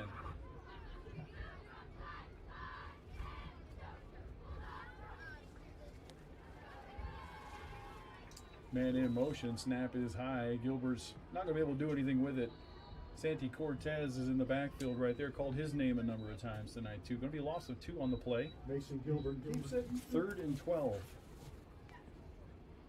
For a loss of 2, bringing up a third and 12 from the 30-yard line. Just that little bobble right there, Sydney, and then Santiago Cortez Right on top of it. in there to make no harm done and a slight loss on the play. About 2:20 left in the half. 20. They just took some time right there, let some time run off the clock. Timeout, Carl Junction. And they're going to take a timeout. We'll stay For right those who are here. recording the game, cover your ears. Here's a spoiler alert. For the game down in Brazil, second quarter, Los Angeles Chargers 10, Kansas City Chiefs 0. They just announced the score here. Nice enough to announce the spoiler alert. Give him 5 seconds. Yeah. That's all they get. Lucky to have that. Yes, sir. It is 10-0 Chiefs, or excuse me, Chargers over the Chiefs down in Brazil. Yes, I did it this morning. Again, if you're with us, instead of watching that one, I know multiple people have 2 screens going. I know who you guys are out there. I guarantee you, my dad is on. He has 2 screens working right now. If he's still listening to us. Here it is 3rd and 12. Bulldogs. Big lead and momentum. Just recovered the onside kick after their 4th score. Trying to put this one away in the first half. Gilbert rolling left, looking downfield towards the sideline. Has that man again. Bryant Hanks. Mason Gilbert's pass. He's going to be short of a first down. It's right at the 20. It's going to be 4th down and 2. At the 20-yard line, bringing up a 4th down and just shy of 2 yards. And Hanks leaves the field again. So I don't know if he's dealing. I don't know. Maybe he's having one of those Michael Jordan flu nights. He doesn't feel good, but every time he's on the field, he's getting 10 yards in the field. This looks like this is going to be a War Eagle timeout on this 4th down and 2, right at the edge of the red zone. 2:13 to go here in this one. We have seen tailback number 2, Marcus Lopez Durman, and a wide receiver, Bryant Hanks, have huge, absolutely huge first halves in the.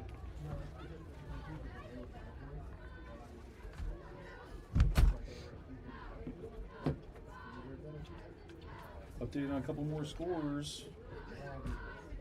Fearless Friday behind. I've been texted a score What's that up for grabs? Bentonville is up 24-3 over Conway. Or a $25,000 It's going good so far.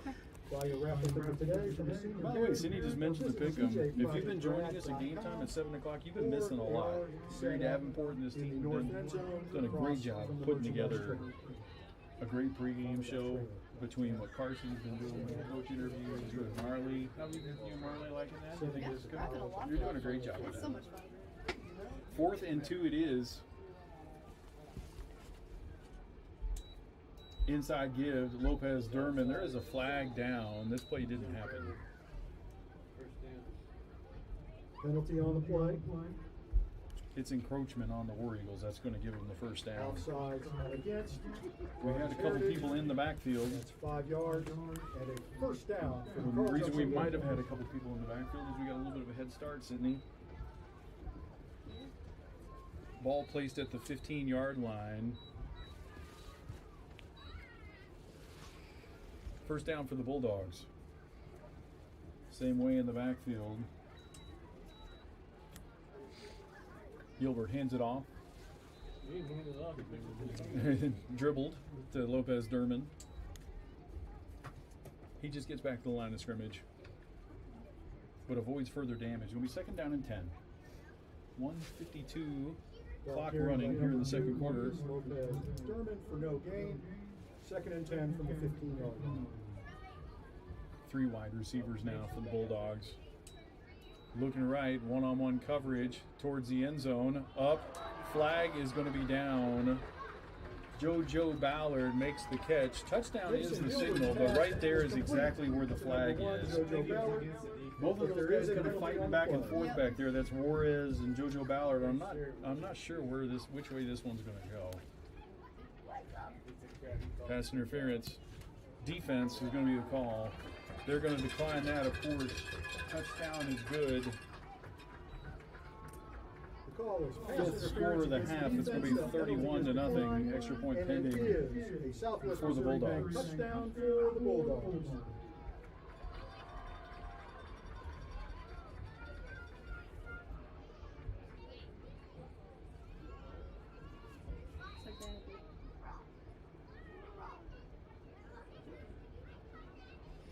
They are going to motion. They're going to motion back to regular extra point formation. This combination worked for him last time. Nolan Kauk up and good. Kick by That number one is good. 37, Nolan Kauk. 1:34 to go in this one. Score Carl Junction All 32. Bulldogs. Rogers Carl Heritage Junction 32. War Eagles nothing.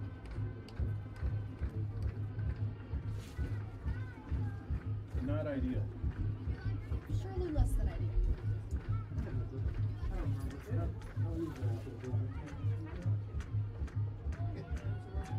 Awful awkward game last week. We're on the wrong side of the scoreboard last week, but again, even in yardage, that's not going to be the case tonight. Carl Junction doing almost whatever they want to do offensively. They're seeing what plays they can make, how they can make them go up and push the ball.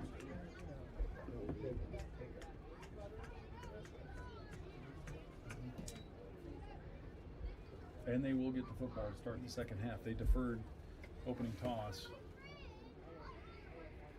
Deep to receive, Camden Isbell. On the other side, that looks like 18, Jake Stout.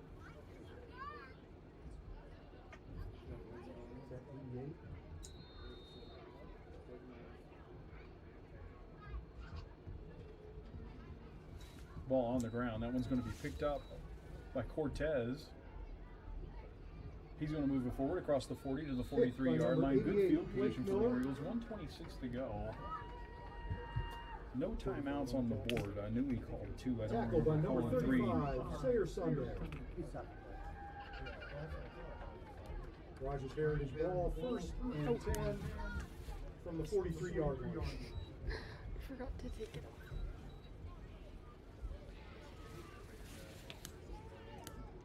Stout's coming wide to this side of the field.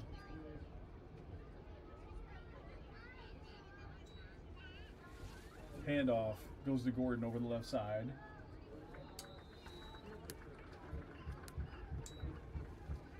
Going to be a loss on the play of about 3. We'll Eagles not in too big of a hurry here, Sydney. It may just be a situation where they just want to go Ball regroup carried by number at this 20, point in time. Evan Gordon.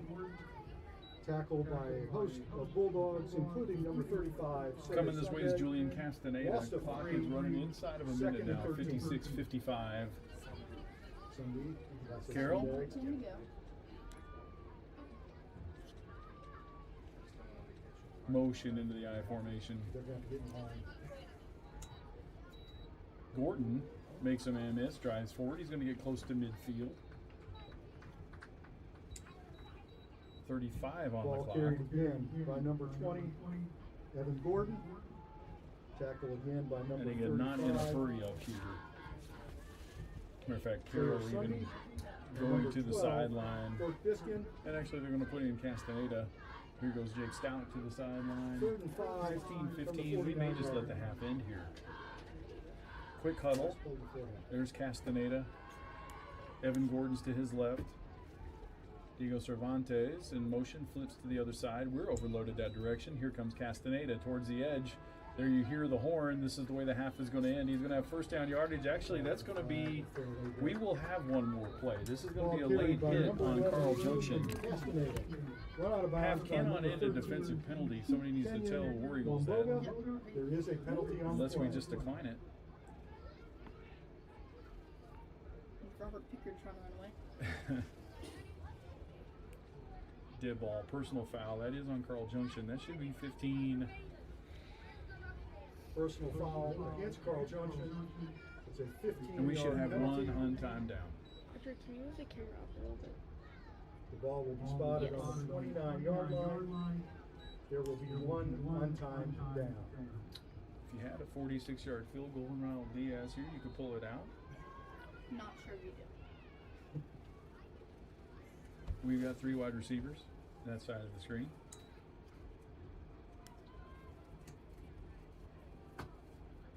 Back to pass is Braden Carroll. He's looking deep.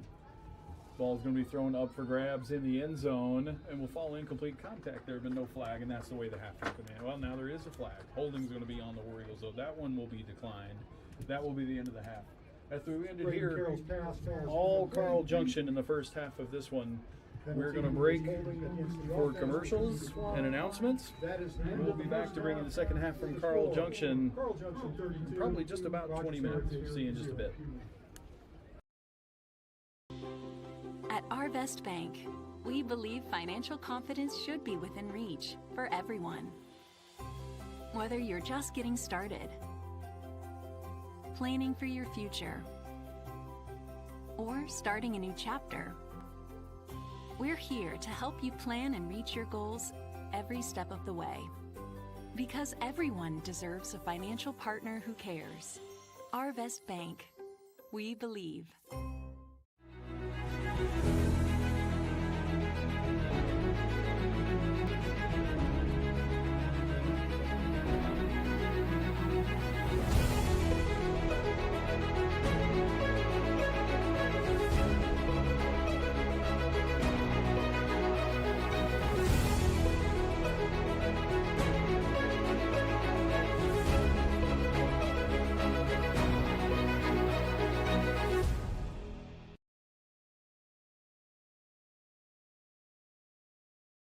Is the home's main defense against the elements, so services like upkeep, repairs, and upgrades are vital. David Roofing is the only roofing contractor in Northwest Arkansas that has the prestigious Select Shingle Master rating from Certainty. With David Roofing, your roof is in good hands.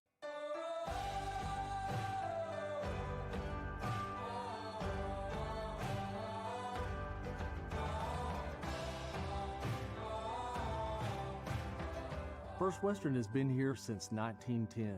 We've earned our reputation not just by what we do, but by the way we do it. We call it the First Western way. Come on in and see for yourself.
is the home's main defense against the elements, so services like upkeep, repairs, and upgrades are vital. David's Roofing is the only roofing contractor in Northwest Arkansas that has the prestigious Select Shingle Master rating from Certainty.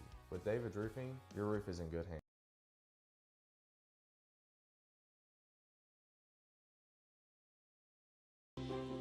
At Our Best Bank, we believe financial confidence should be within reach for everyone. Whether you're just getting started, planning for your future, or starting a new chapter, we're here to help you plan and reach your goals every step of the way. Because everyone deserves a financial partner who cares. Our Best Bank. We believe.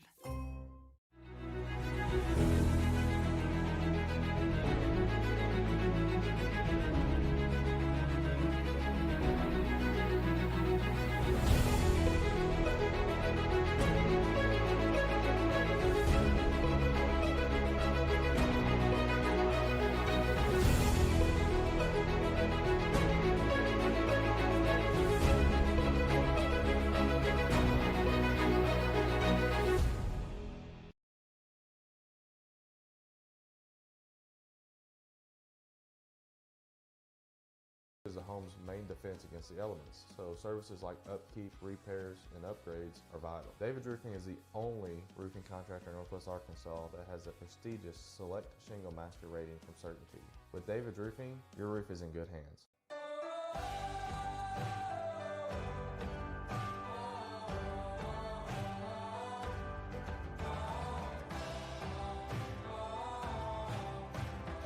First Western has been here since 1910.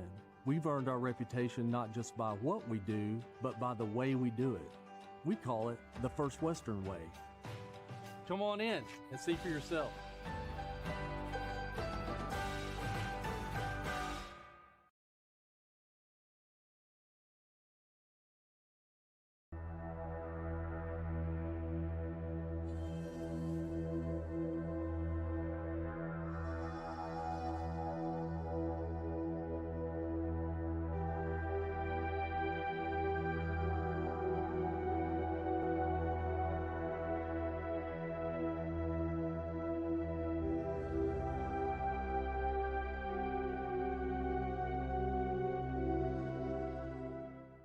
The roof is the home's main defense against the elements, so services like upkeep, repairs, and upgrades are vital. David's Roofing is the only roofing contractor in Northwest Arkansas that has the prestigious Select Shingle Master rating from Certainty. With David's Roofing, your roof is in good hands.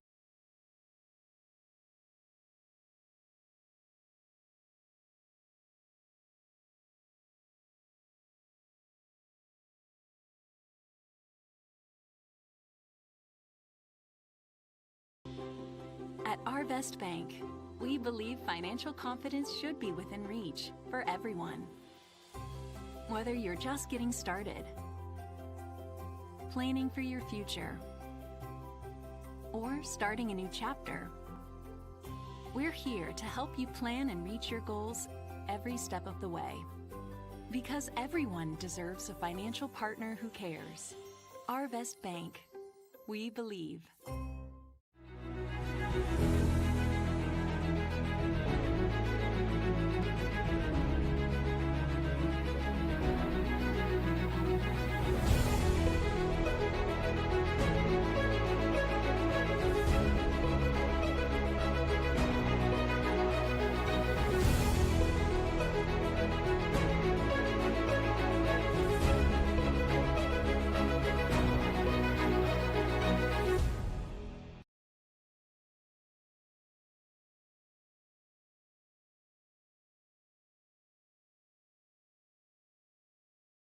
Is the home's main defense against the elements, so services like upkeep, repairs, and upgrades are vital. David's Roofing is the only roofing contractor in Northwest Arkansas that has the prestigious Select Shingle Master rating from Certainty.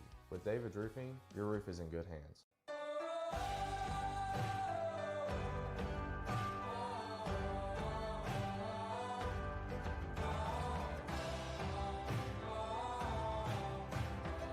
First Western has been here since 1910. We've earned our reputation not just by what we do, but by the way we do it. We call it the First Western Way. Come on in and see for yourself.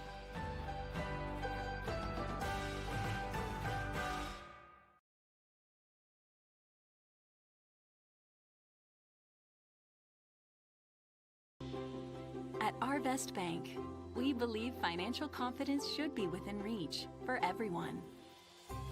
Whether you're just getting started, planning for your future, or starting a new chapter, we're here to help you plan and reach your goals every step of the way.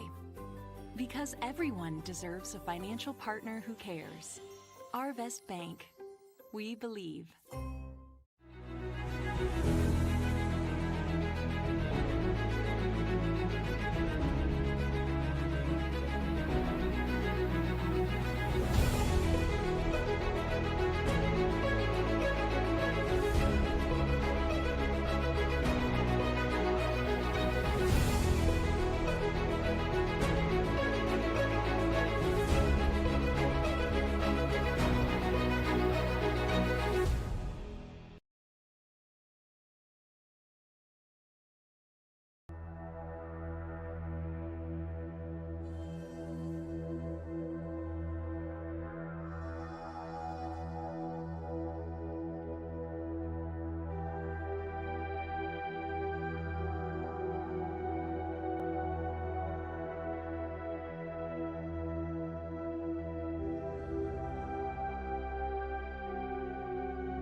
The roof is a home's main defense against the elements, so services like upkeep, repairs, and upgrades are vital. David's Roofing is the only roofing contractor in Northwest Arkansas that has the prestigious Select Shingle Master rating from Certainty.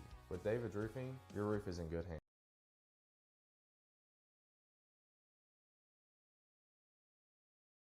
Is the home's main defense against the elements, so services like upkeep, repairs, and upgrades are vital. David's Roofing is the only roofing contractor in Northwest Arkansas that has the prestigious Select Shingle Master rating from Certainty. With David's Roofing, your roof is in good hands.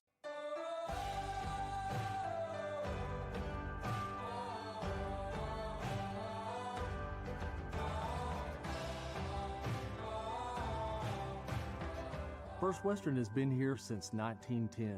We've earned our reputation not just by what we do, but by the way we do it. We call it the First Western Way.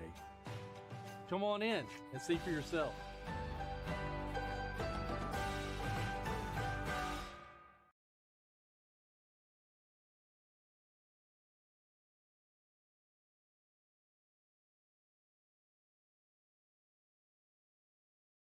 Is the home's main defense against the elements, so services like upkeep, repairs, and upgrades are vital. David's Roofing is the only roofing contractor in Northwest Arkansas that has the prestigious Select Shingle Master rating from Certainty. With David's Roofing, your roof is in good hands.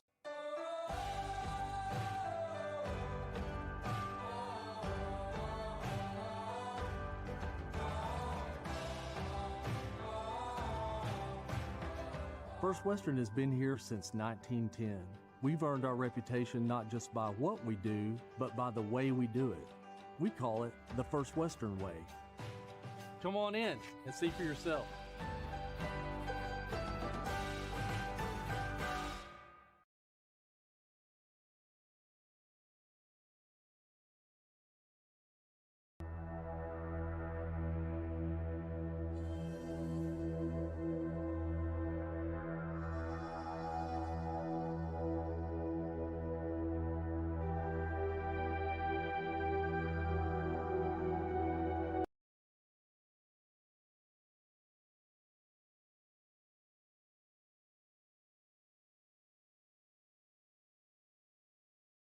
Is the home's main defense against the elements, so services like upkeep, repairs, and upgrades are vital. David's Roofing is the only roofing contractor in Northwest Arkansas that has the prestigious Select Shingle Master rating from Certainty. With David's Roofing, your roof is in good hands.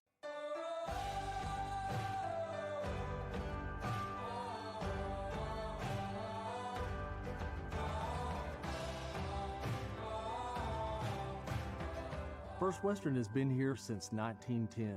We've earned our reputation not just by what we do, but by the way we do it. We call it the First Western Way. Come on in and see for yourself.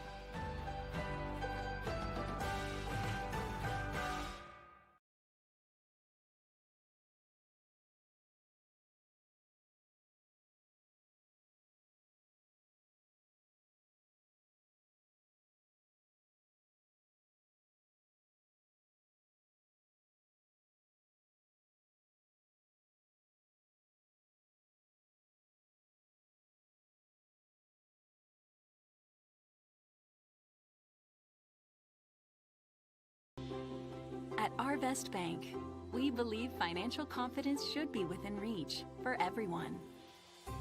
Whether you're just getting started, planning for your future, or starting a new chapter, we're here to help you plan and reach your goals every step of the way. Because everyone deserves a financial partner who cares. Our Best Bank, we believe.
The roof is the home's main defense against the elements, so services like upkeep, repairs, and upgrades are vital. David's Roofing is the only roofing contractor in Northwest Arkansas that has the prestigious Select Shingle Master rating from Certainty. With David's Roofing, your roof is in good hands.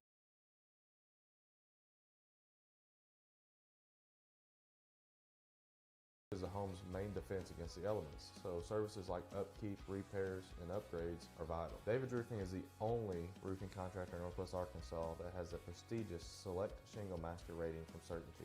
With David's Roofing, your roof is in good hands.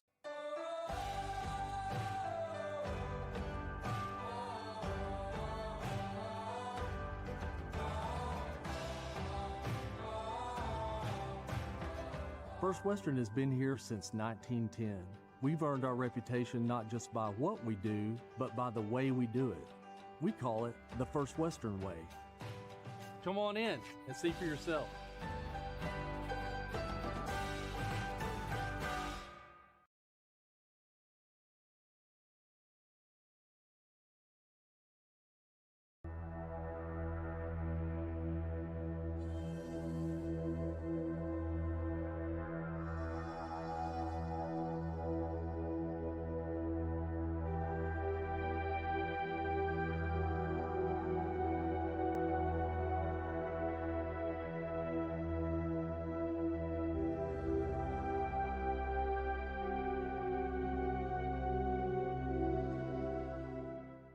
The roof is the home's main defense against the elements, so services like upkeep, repairs, and upgrades are vital. David's Roofing is the only roofing contractor in Northwest Arkansas that has the prestigious Select Shingle Master rating from Certainty. With David's Roofing, your roof is in good hands.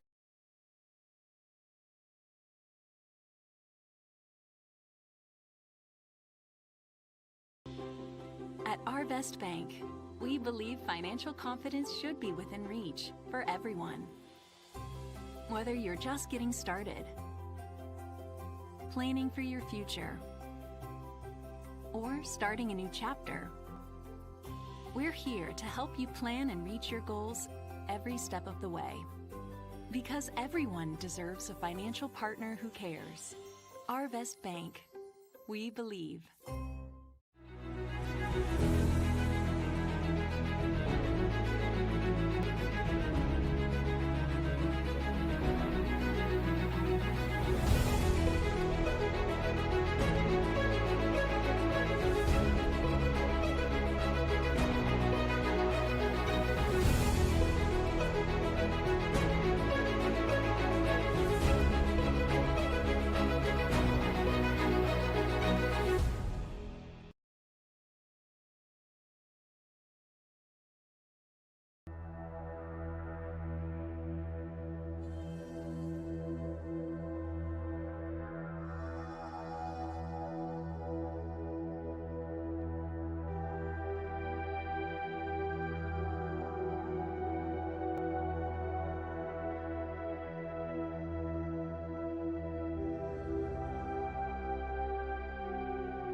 roof is the home's main defense against the elements, so services like upkeep, repairs, and upgrades are vital. David's Roofing is the only roofing contractor in Northwest Arkansas that has the prestigious Select Shingle Master rating from Certainty.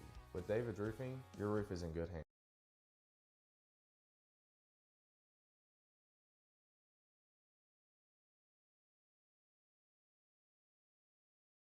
Is the home's main defense against the elements, so services like upkeep, repairs, and upgrades are vital. David's Roofing is the only roofing contractor in Northwest Arkansas that has the prestigious Select Shingle Master rating from Certainty.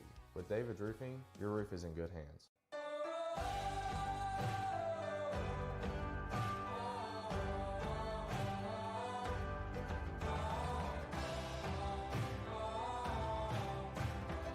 First Western has been here since 1910. We've earned our reputation not just by what we do, but by the way we do it. We call it the First Western way. Come on in and see for yourself.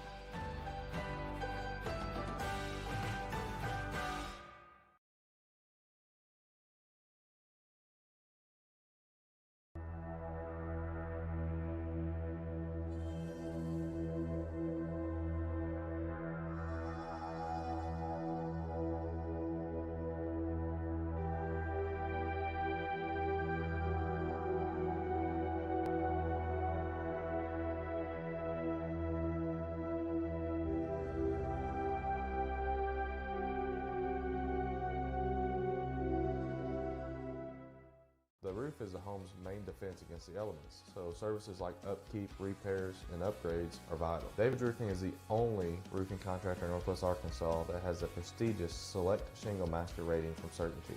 With David's Roofing, your roof is in good hands.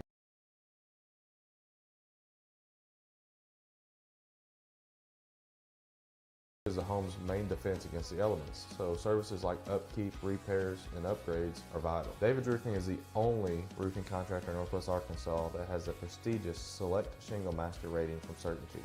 With David's Roofing, your roof is in good hands.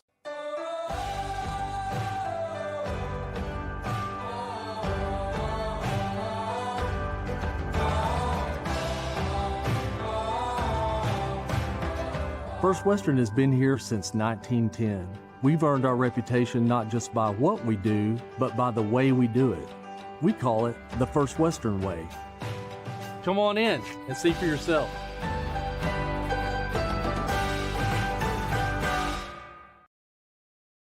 First 2 years. And we are back at Carl Junction. We thank you all for floating with us through halftime. If you're watching a football game, I believe that's 10-3 now. Chargers over the Chiefs. Here, it's 32-0 bad guys. Sydney, unfortunately, we've been on the other side of a couple games like this along the way. What is your mentality as a competitor, or what if you're a coach right now? What are you telling the boys as they come out of the locker room here to play the second half? Honestly, I kind of think scrap the first half. Like, it's kind of hard to turn around and just, like, come back from that. But honestly, if you, like, take that out of your brain and just see, like, what you can do the second half, see, like, maximize on the things you can, try and get some momentum. We've been talking about momentum a lot, but that, like, really is the name of the game. Like, if you can get some plays on your side, rack up some, like, good drives together and just see what you can do and just go out and play. For sure.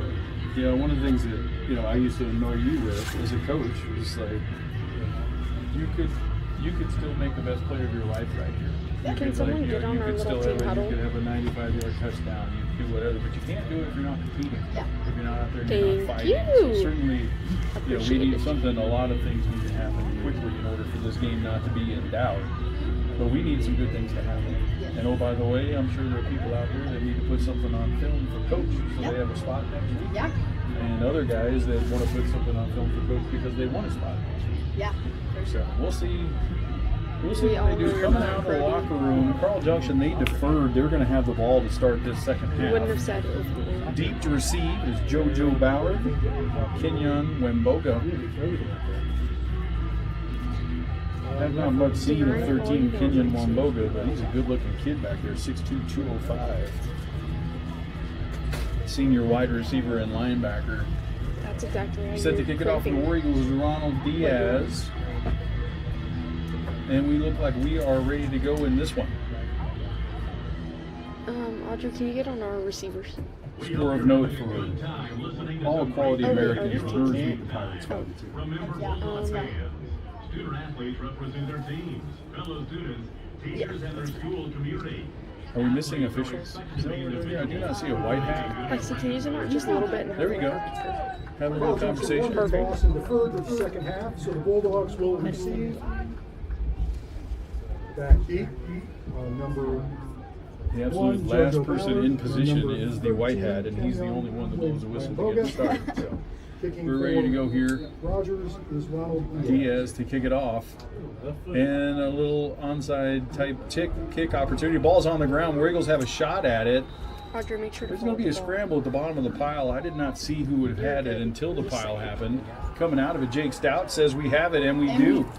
Coming out of the locker room, War Eagles with just a little modified onside kick type opportunity. We get it at the 36-yard line. War Eagles in business as we start the third quarter. There's that little spark we talked about. Yeah. I mean, that can dispute, that can kickstart the the rest of this. I mean, you get one chance, you can just have to see what you can do the rest of it. And now we mentioned kind of the shock change that our defense has had. So now their defense wasn't planning on being on the field. Let's see if we can take advantage of that. We're going to start with a give to Gordon. He gets through the second level, going to run over a defensive back. Good hard running by Evan Gordon. He's going to get 9. JoJo Ballard came up from his safety position. Number 45. Evan outweighs him. It says here by 30, but I'm going to think that's like Evan, really stoutly built kid, lowered his shoulder right there. And then JoJo Ballard, who we've also seen at receiver, athletic. I've learned to be not a big kid. 2 inches taller than Evan and at least 30 pounds lighter. Evan won the battle on that one. That's just physics. No, I don't. Stout in motion. There's the give. Evan I didn't realize you to were the so linebacker close. level. He's pushing people forward. He's going to cross the 20 down to the 17. War Eagles back to back. Nice running plays. A little momentum. Here we go as we start the third quarter. Ball carrying again by number 20. Tackle made by number 19, Brody Yapel. That's a first down for Rogers I'm really Heritage. hoping they'll let me sit First in and like the 10 back from the left because I need the 17-yard line. charger because I'm making a hide video on my phone. Actually, can't see I don't know what that means. I have my chargers, but I just need to have the close First little down, War outlet, Eagles. you know? There's the give again. Going to keep going at it, and a good 5 yards right there again. What I like about Evan is Evan's kind of a Ball carried again by number 20, he's not Evan going to Gordon. juke and jump and make a lot of people miss. He's going to put a foot in the ground and be aggressive. Gain of 5, bringing up second and 5. Bentonville West 49, Cabot 14. Okay. West is a new team this year. Did West recruit well in the offseason and I missed it, or what happened over I'm there? just not sure They're what playing it's extremely about good those football jokes. in the early going. Here's a give to Gordon over the right side. Bulldogs are there to hit him at the line of scrimmage. He falls forward. It's going to be a gain of about 3. Clock Ball is carried again by stopped. number 20, Evan Gordon. Is that for Picks injury? up I 3, don't but see a there is a flag flag down. on the play. There is a flag on the play. That one thrown way in the corner of the end zone. It's a dead ball, personal foul on Carl Junction. That's going to be half the distance of the goal. Dead ball, personal foul against Carl Junction. Move that one to the 5. That's going to be enough. First down, goal to go, War Eagles. Ball will be spotted on the 5-yard line. First and goal for Rogers Heritage.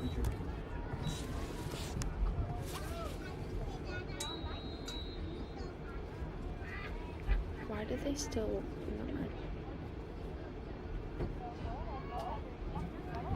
Why do they Gordon's still in the let him back. throw the ball? Looks like Castaneda in a quarterback. Julian. No, it's actually still Carroll. He hands it straight up the middle to Gordon. He's break through the line. Then they're going to give him the touchdown. Dove for it. Went down right at the line of scrimmage. Touchdown, War Eagles. Evan Gordon. Yay. We're I mean, that's replaying exactly it. what we said we've been named this entire first half. Just bring a few plays together, see what you can do. All of those on the ground right there, Sydney. All Yeah. Evan Gordon helped out by the post-play penalty by the Bulldogs.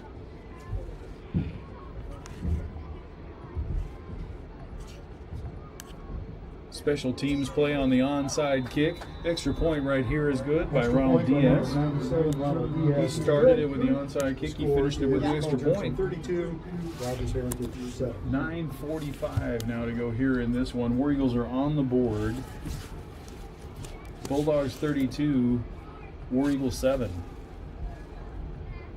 Halftime score from Brazil. Cover your ears again if you don't want the spoiler alert. But the halftime score is the Los Angeles Chargers 13, Chiefs 6. So why do Here NFL where teams we are play in again, we Brazil? are right next to the PA here, and we think you can hear just Why about do everything NFL they say teams down there. play in That's Brazil? fine. I'm sorry. It's nice. No, don't apologize. That's what we got. So just for funsies? Halftime score down in Brazil. As again, the spoiler alert announced: Chargers 13, Chiefs 6. Here, again, is 32-7 Did you guys hear me? Bulldogs. But the Did they War Eagles, just again, go we for just mentioned it. funsies? We need to find something good to feel about. Good play on special teams. Good drive So right there. Good stupid. movement up front by the offensive line. Evan Gordon puts it into the end zone. War Eagles will kick it away here now, but with some momentum and just a little bit Let's of go, success. guys. Let's go. It is Heritage comeback time.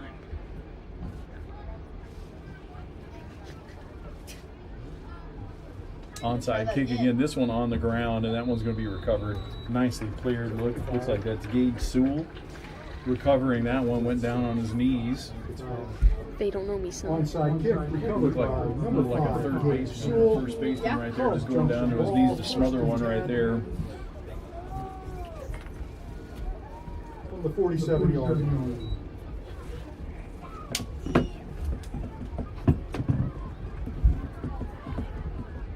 The 47-yard line where the Bulldogs have it. They're moving from left to right. Wide receiver here at the bottom of the screen.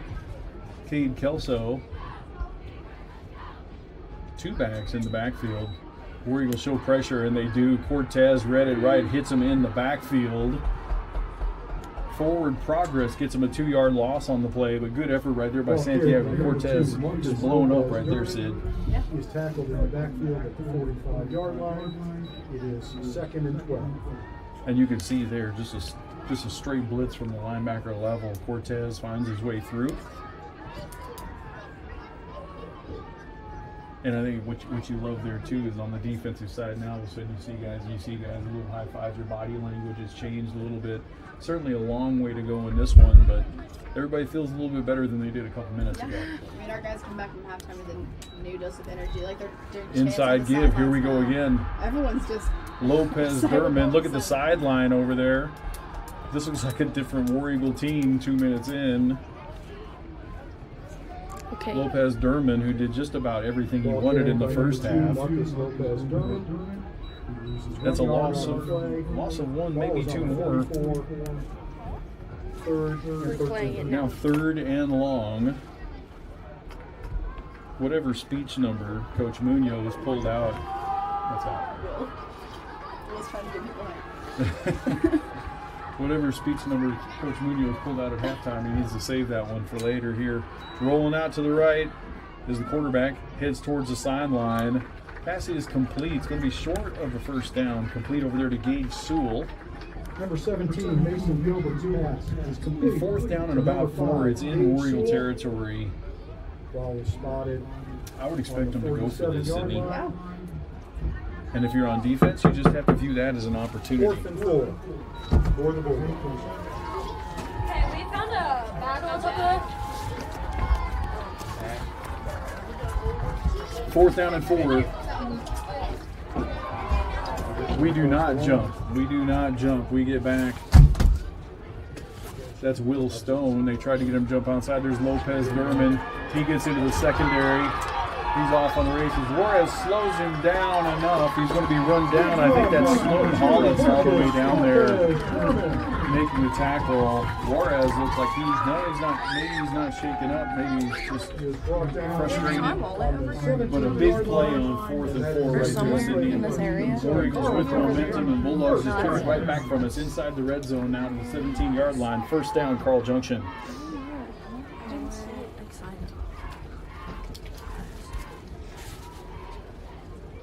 Opportunity lost right there, Sid.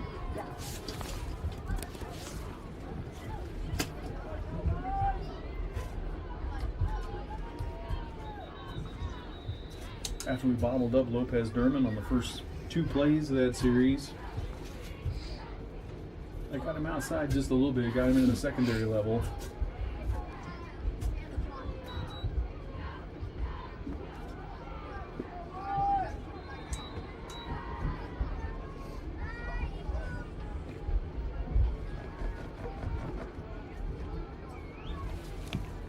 Rolling to the left is Gilbert. He's going to throw across his body. Difficult throw. Sam Klein's going to be there. Jake Stout's going to be there. It's going to be a gain of about 6 or 7.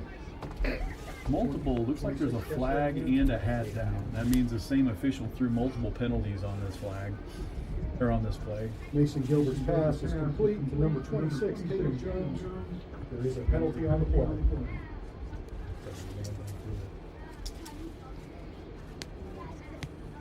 He is pointing in both directions. You could see something both ways here.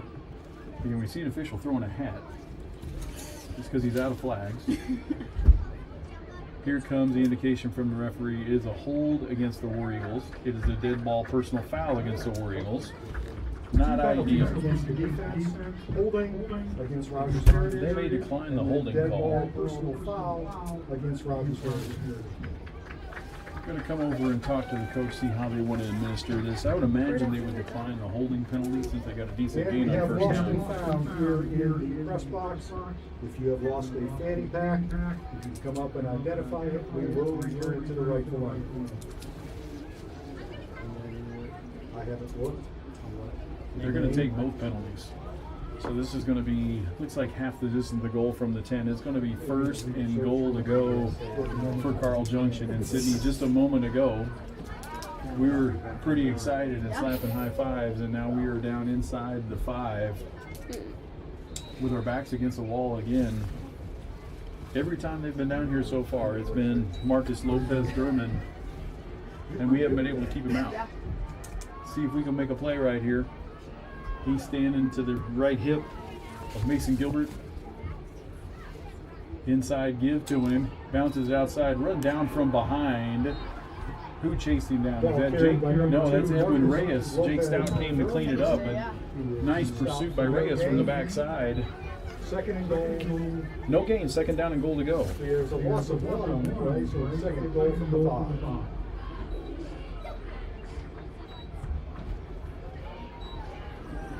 Third quarter score, Farmington and Harbor are tied at 21.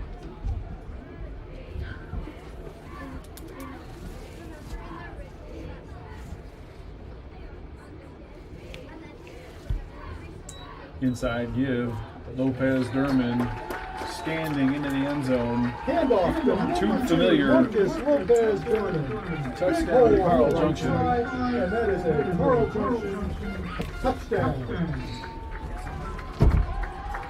Touchdown brought to you again by your friends at Southwest Missouri Bank. 6 more on the board for the Bulldogs. 38-7, extra point pending.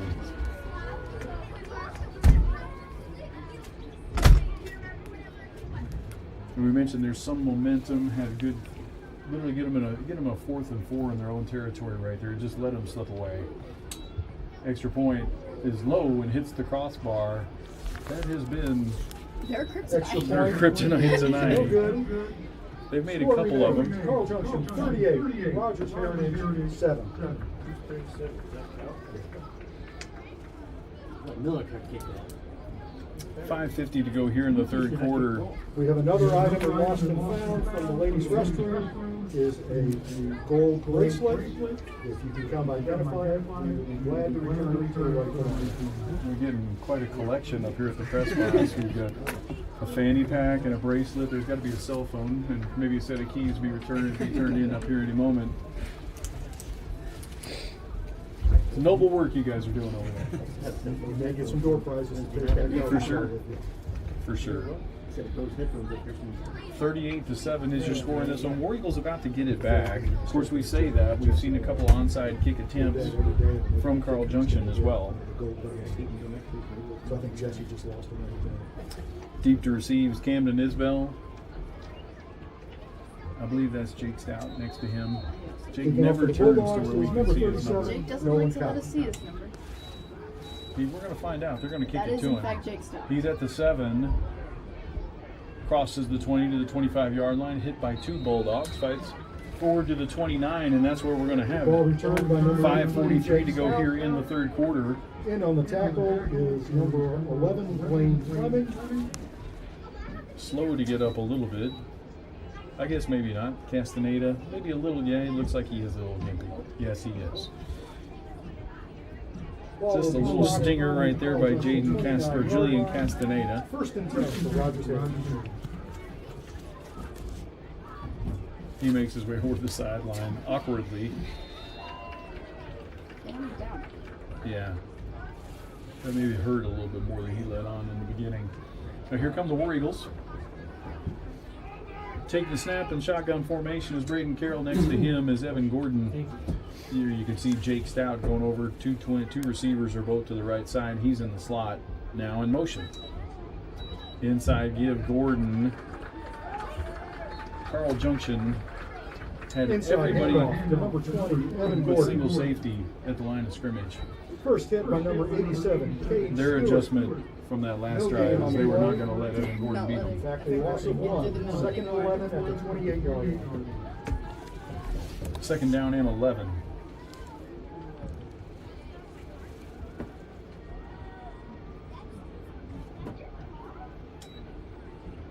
Play action that time.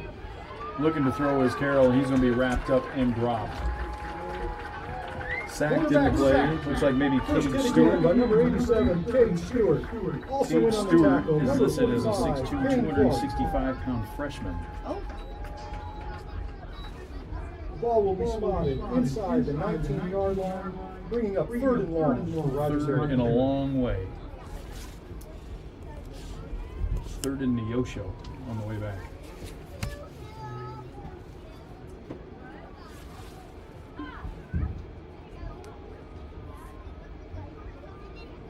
Motion man is Cam Isbell. Carroll back to pass. A wide receiver screen set up. Flag is down. Receiver was down. That's Braden McCleskey.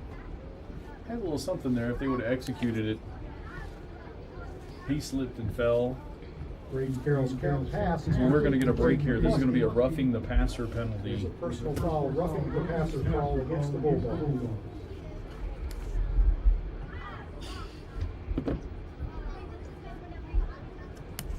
But again, I believe that's a personal foul that will not be a first down. So we've actually been, or they are going to give, yes, they're going to reset the chains. That one is a first down, it looks like.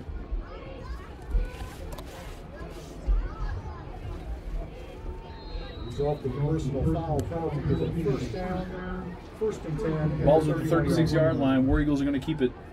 4:21 to go here in this third quarter. That pass was to McCleskey. He's going to stay in the game. He's the wide receiver closest to you. Snap and a give to Jaden Cortez. Cortez, he's got a little bit more shiftiness to him. Made a man miss. Crosses the 40. Ball carried by Jaden Actually, they're going to put it down Cortez. right at the 40. Going to be a gain of 9 First on the hit play. made by Good gain number on first 11, down, second down, and 1. Gain of 9, second and 1.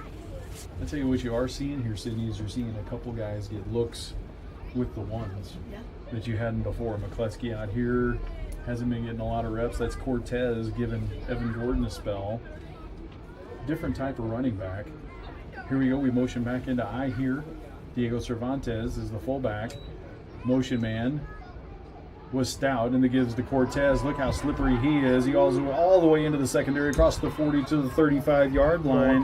Jaden Cortez with back-to-back carries. War Eagles in business. First hit again made by number 11. Yes, I was already on it.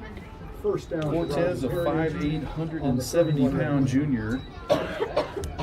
Yeah, he is.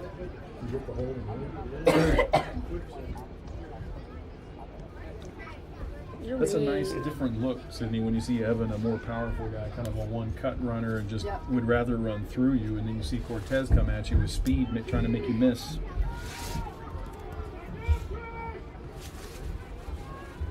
Detroit, they call it Sonic and Knuckles, I think, or maybe we're not quite to that level, but there we go wide, and we'll be dropped in the backfield for a loss of 1. Second down Ball and carried 11. again by number 10, Jaden Cortez. In on the stop, number 53, Josh Cassatt.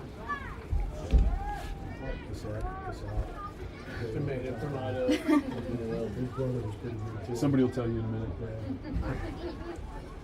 Second and 12.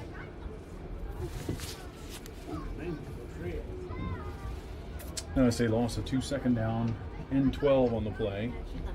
A little quarterback swap right here. Looks like we're going to have Julian Castaneda. Good to see him bounce back off the way he. I believe that was just a very bad cramp. Where he went off the field. It was awkward. Play clock was running down. War Eagles going to have to take a timeout. We'll take it with them. We have 2:18 to go here in the third quarter. We'll be back in 60 seconds. Is the home's main defense against the elements, so services like upkeep, repairs, and upgrades are vital. David's Roofing is the only roofing contractor in Northwest Arkansas that has the prestigious Select Shingle Master rating from Certainty. With David's Roofing, your roof is in good hands.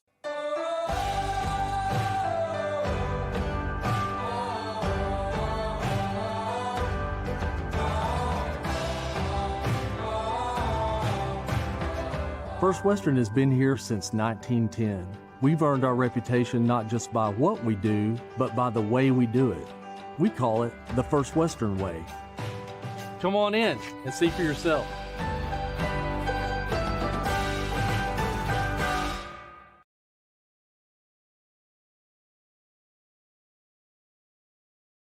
We are back. Coming out of the timeout, it is second down and 12. War Eagles have an overload to the right side, and Stout's going to motion against it. Inside handoff. A little slip right there. You might be seeing. We've had some rain up here. You probably got a little dew on there. The turf looks like it's gotten a couple people a little slippery right here. Going to get one of the two back. Third down and long. Carroll's going to come back in. Castaneda stays in the game. Camden Isbell, you see. Run to the far side of the formation. Still plenty of time on the clock. There's Castaneda in motion. Flag is down. Flag on the play. False start against the War False Eagles. start against the offense. We did a lot of movement there. We fooled ourselves. I didn't actually see who jumped. From the 37-yard line. So a little tougher task for the War Eagles now. 3rd and 16.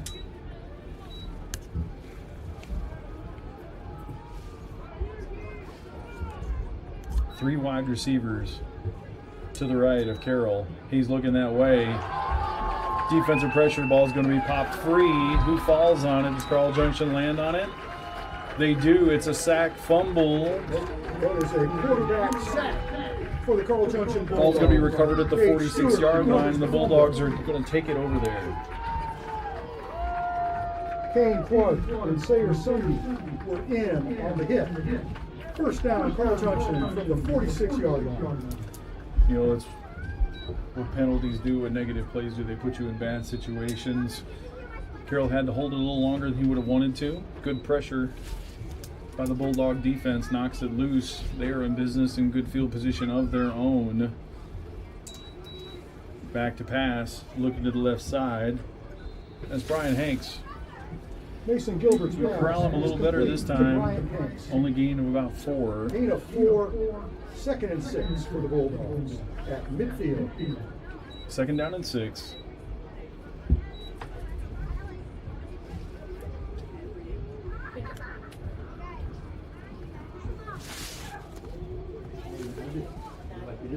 Bentonville in very good shape against Conway. Scheduled well and taking care of it. There's a give inside. That's Marcus Lopez Durman across midfield down to the 47-yard line. Marcus Lopez Durman to pick up 3 yards. Going to bring up 3rd and 3. 2.5 for the Bulldogs. Rogers up 41-0 at Muskogee.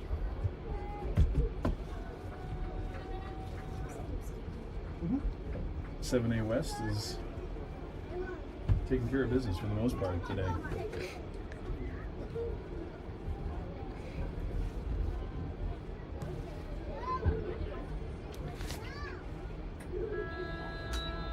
That's the horn. That's at the end of the third quarter. We will come back. Crucial 3rd and 3 for Carl Junction to start the fourth quarter as we come back in just a minute. Is the home's main defense against the elements, so services like upkeep, repairs, and upgrades are vital. David's Roofing is the only roofing contractor in Northwest Arkansas that has the prestigious Select Shingle Master rating from Certainty. With David's Roofing, your roof is in good hands.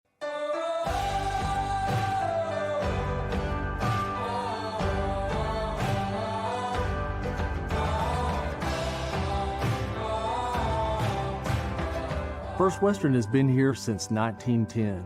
We've earned our reputation not just by what we do, but by the way we do it. We call it the First Western way. Come on in and see for yourself.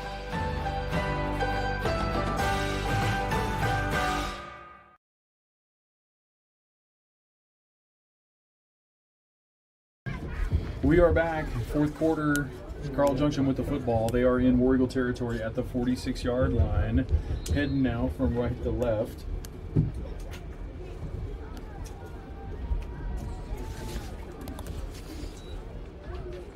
Inside give, new running back here, going to go through the line of scrimmage. He's going to be wrapped up by multiple War Eagles. Is that 38 Riker Sewell on the carry? 32.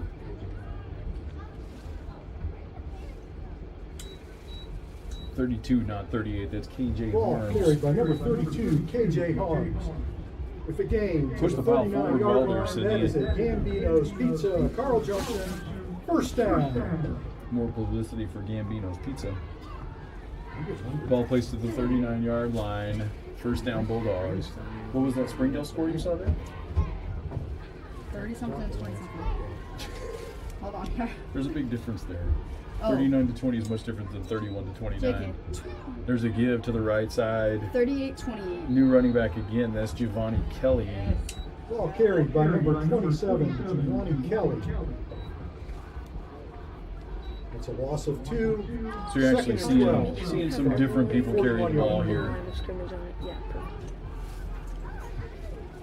The quarterback has remained the same, so you're getting some people with the opportunity to play with the number 1 quarterback, number 1 line here in this fourth quarter. It's in there. The bar. Carl Junction I don't have it. I'll get it. has this one safely in hand, 38-7. Just 10 minutes, 45 seconds left to go in this one.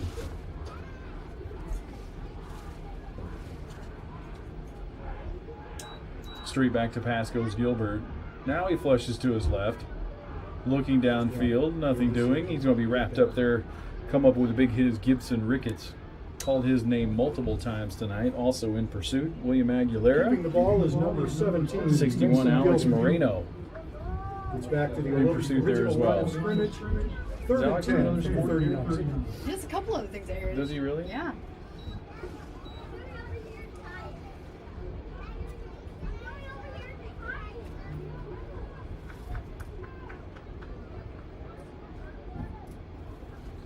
Third down and long.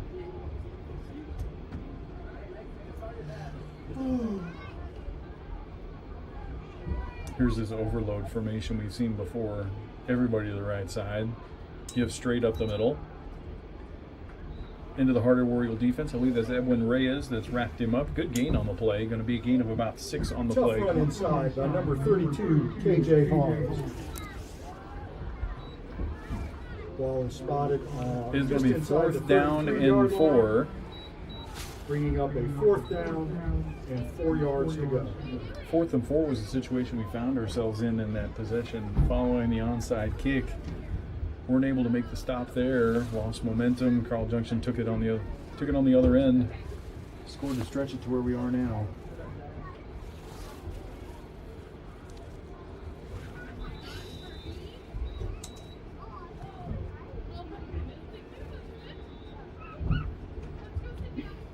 Timeout, War Eagles. Timeout, Rogers Heritage.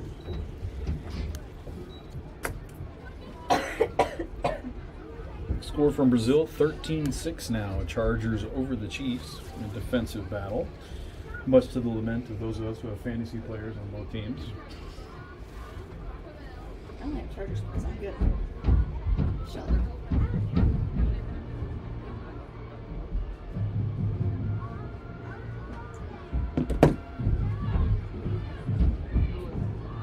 We mentioned 70 West taking care of business west with a big lead down at Cabot. Really good game was Fayetteville and Broken Arrow. Yeah. That one is 10-7. Good storyline. Like to see that, and you see Bentonville too. Love when you have the ability to schedule big and take care of business. That's going to do nothing but help prepare you for the conference season.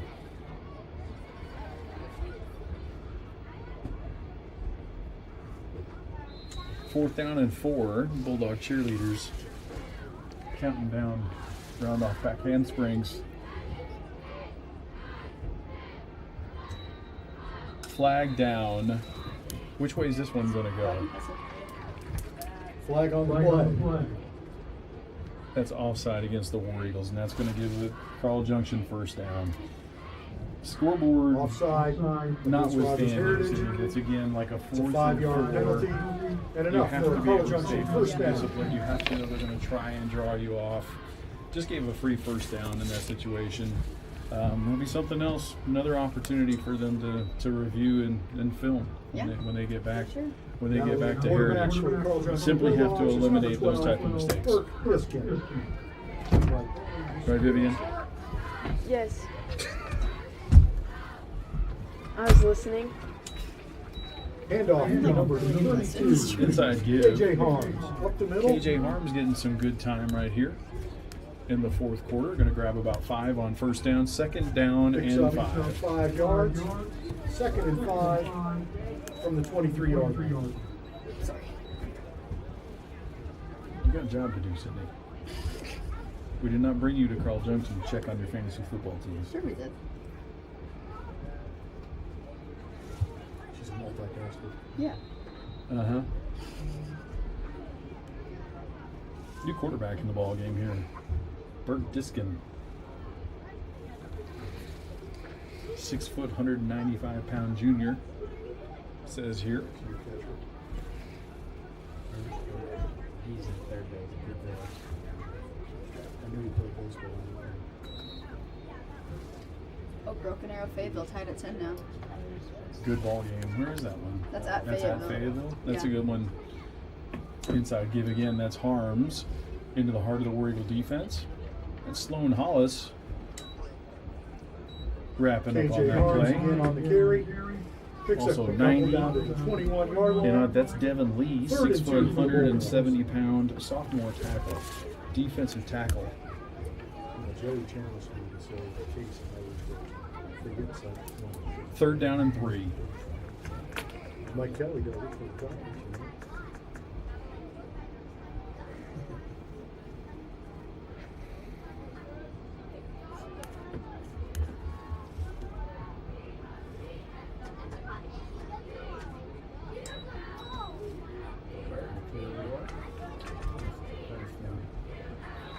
Another nice carry for Carl Junction. Number 12, Bert Diskin keeps the ball.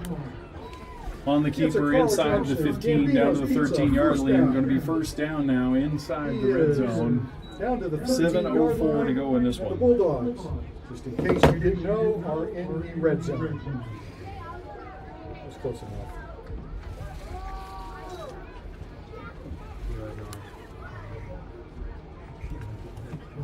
You guys have things on. He challenged me before the game to say that. We're off next week, right, Sid? Yeah, we got bye next week. And then we finally get to go home. We have not yet, even from the benefit game and 2 first games have been on the road. We are going to get Little Rock Central at home 2 weeks from tonight. There's another give to KJ Harms. Good hit right there. KJ Harms again on the carry. Zach Cortez it is again, Santiago Cortez. Picks up 1. He always seems to arrive in a bad mood. A little Second and angry 9. Santi Cortez. Short gain on the play at second down. Oops, excuse me. You all right? Now entering the game for the Bulldogs is number 57, Matthew Judy, and number 20, Maddox Shorter. Bulldogs taking advantage of this time to give some reps now. Harms again. That flag being thrown a long way. KJ Harms Ricketts on up the there. carry. There is a flag on the play. Maybe Will Stone at the bottom of that pile. Call is holding on the Bulldogs.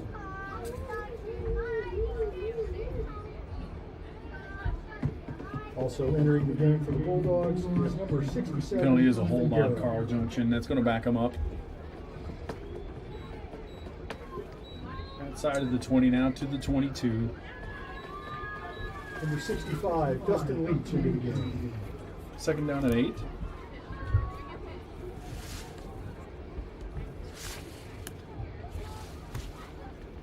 Mention this one. Tomorrow I get the opportunity to go down to Little Rock for Arkansas State. Last game we were going to play in Little Rock, supposedly, Sydney. It's my first game to ever watch them down in Little Rock, which I think is only appropriate. Inside Gibbs only going to get about Ball a carried yard. again by number 32, KJ It's going to be Harms. third down and very long. Gain of a yard to the 21-yard line. Gibson Ricketts involved in that one again. He's been very active today. Entering the game at running back is number 34, Tristan Lopez. And also in the game is number 18, Evan Lasker.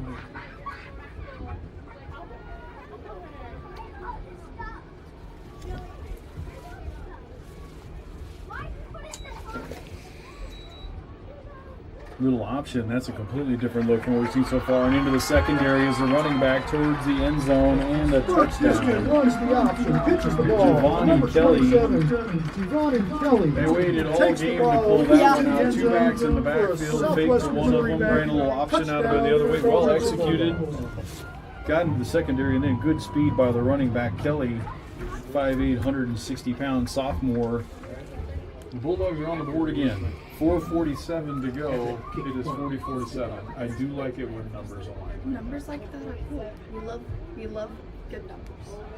I don't know where my brain is going anymore. I'm going to go back to the original kicker here, Mason Cowger. This is the one part of the puzzle that Carl Junction has not solved this evening. That one looks good and is good. Extra point by Mason Cowger is up and good. 4:47 to go in Carl this Junction one. Bulldogs 45. And it has Rogers been all Heritage Bulldogs. 7. 45-7. Not what we had in mind heading up here. Work to be done. Good news is we get next week off though. They spend a lot of time going over film, just getting back in practice, just like looking at everything that could have gone wrong tonight, just getting better for next time. Going So into next- control next time. Next Friday night, because we do not have football, we actually have movie night for Project Graduation. So that's a really good opportunity. The movies have actually been As a reminder, selected we now. still So have the two movies items in Washington. Mario Bros. And the greatest show is your high school. Yeah, on the field, right? On the field. That's gonna be fun. And all the proceeds are gonna go to Project Graduation, go right back into these kids. Support your seniors. Absolutely. Absolutely. Michelle Gaffney's even been involved in that a little bit this year. I don't think she's still listening. If she were, she would absolutely hate that I put her name Kicking on off the Project. Bulldogs is number 47, Kale Trosper. But that'll be a cool opportunity. And then pretty soon we got things coming up. Homecoming's coming up soon. We got a good Hall of Fame class that's going to come in. That one's on October 17th.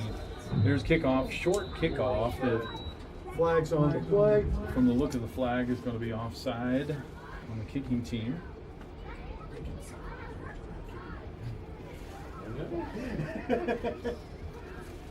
Kick around. I'm not the one that said you big guy. It's going to back them up 5. We'll redo it.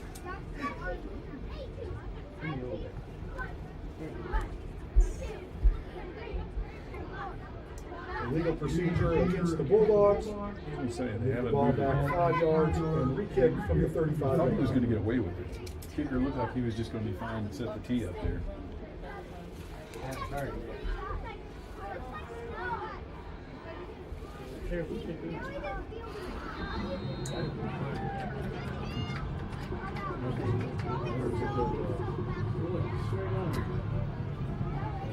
That one's going to trickle towards out of bounds, and it will go out of bounds. It's going to be really good field position for Heritage. We got some rain starting to go outside. Perfect. I actually am really unprepared for this. Like, I don't care and I'm not going to complain, but I mean, I'm literally like one of about 4 people up here in shorts and short sleeves. Yep. Which is kind of on brand for me. It is. Mr. Davenport also is in shorts and short sleeves. But I think we can make it to the car. If we make it to the car, First it's and all 10. perfect. I think you'll be okay. I think I'll be the one that's actually freezing cold, even though I'm in a sweatshirt.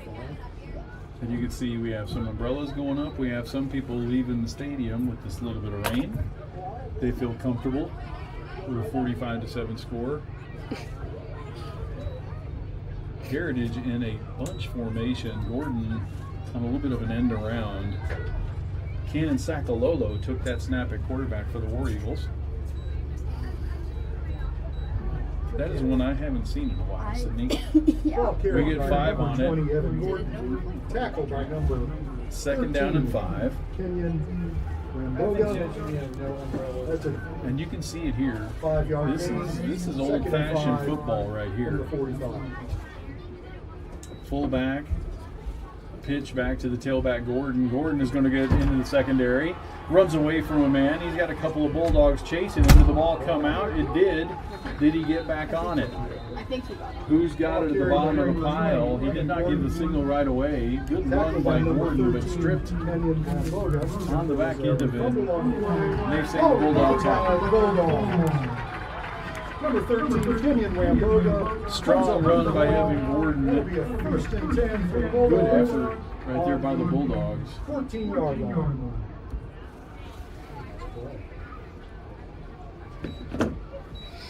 And Sydney right there, I will just give credit to the Bulldog for just not quitting. Yeah. He's in the secondary. They've got a 40-point lead, and he still ran him down and forced the fumble on the other end. Just outstanding. Okay, just making sure. My daughter thought that she brought it home. Just making sure. Clock is running. 3:15 to go. Second quarterback in the game is number 12, Burt Diskin.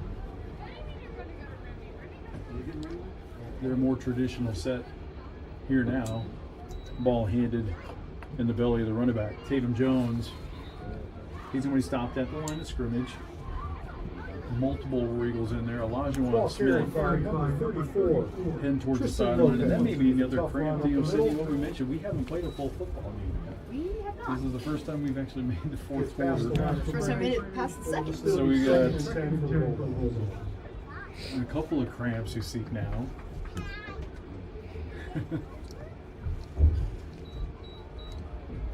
Future Bulldog cheerleader saying hi to you in the booth.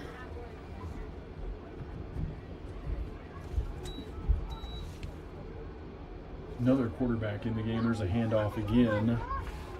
Tatum Jones. Justin Gaither took that snap. Saw 260-pound sophomore. Lopez again on the carry.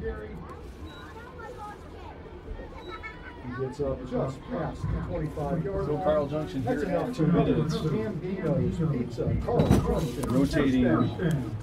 quarterback number 4 now in the game. This is Brody Allen, a 6'2", 170-pound freshman. 175 Now in the freshman quarterback taking for the the snap. Bulldogs, number 14, Brody Allen.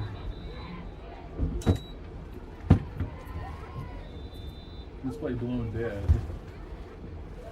Timeout, War Eagles. 1:44 to go in this one. Timeout. Rogers Heritage.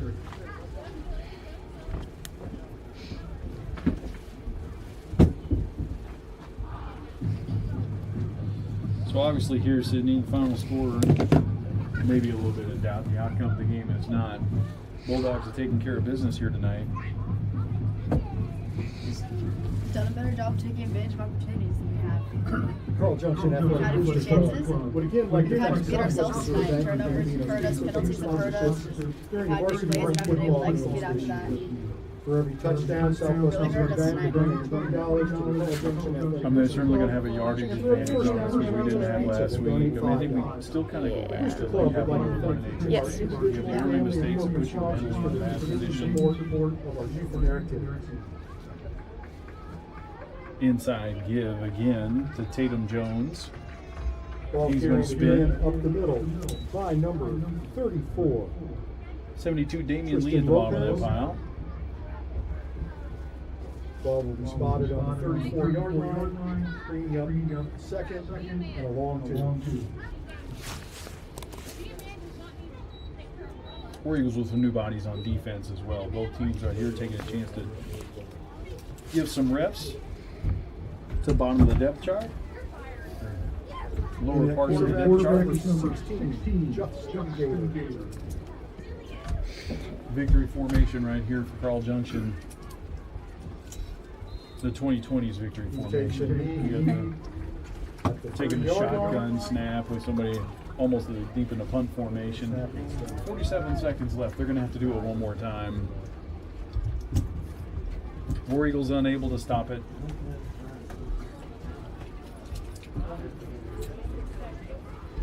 Take a snap. And that's the way this one is going. The final score from Carl Junction tonight. War Eagles 45. Bulldogs. Congratulations to the Bulldogs. I like it my way. I like it your way better too. Good luck to Roger. War Eagles on the wrong side of this one. Carl Junction 45.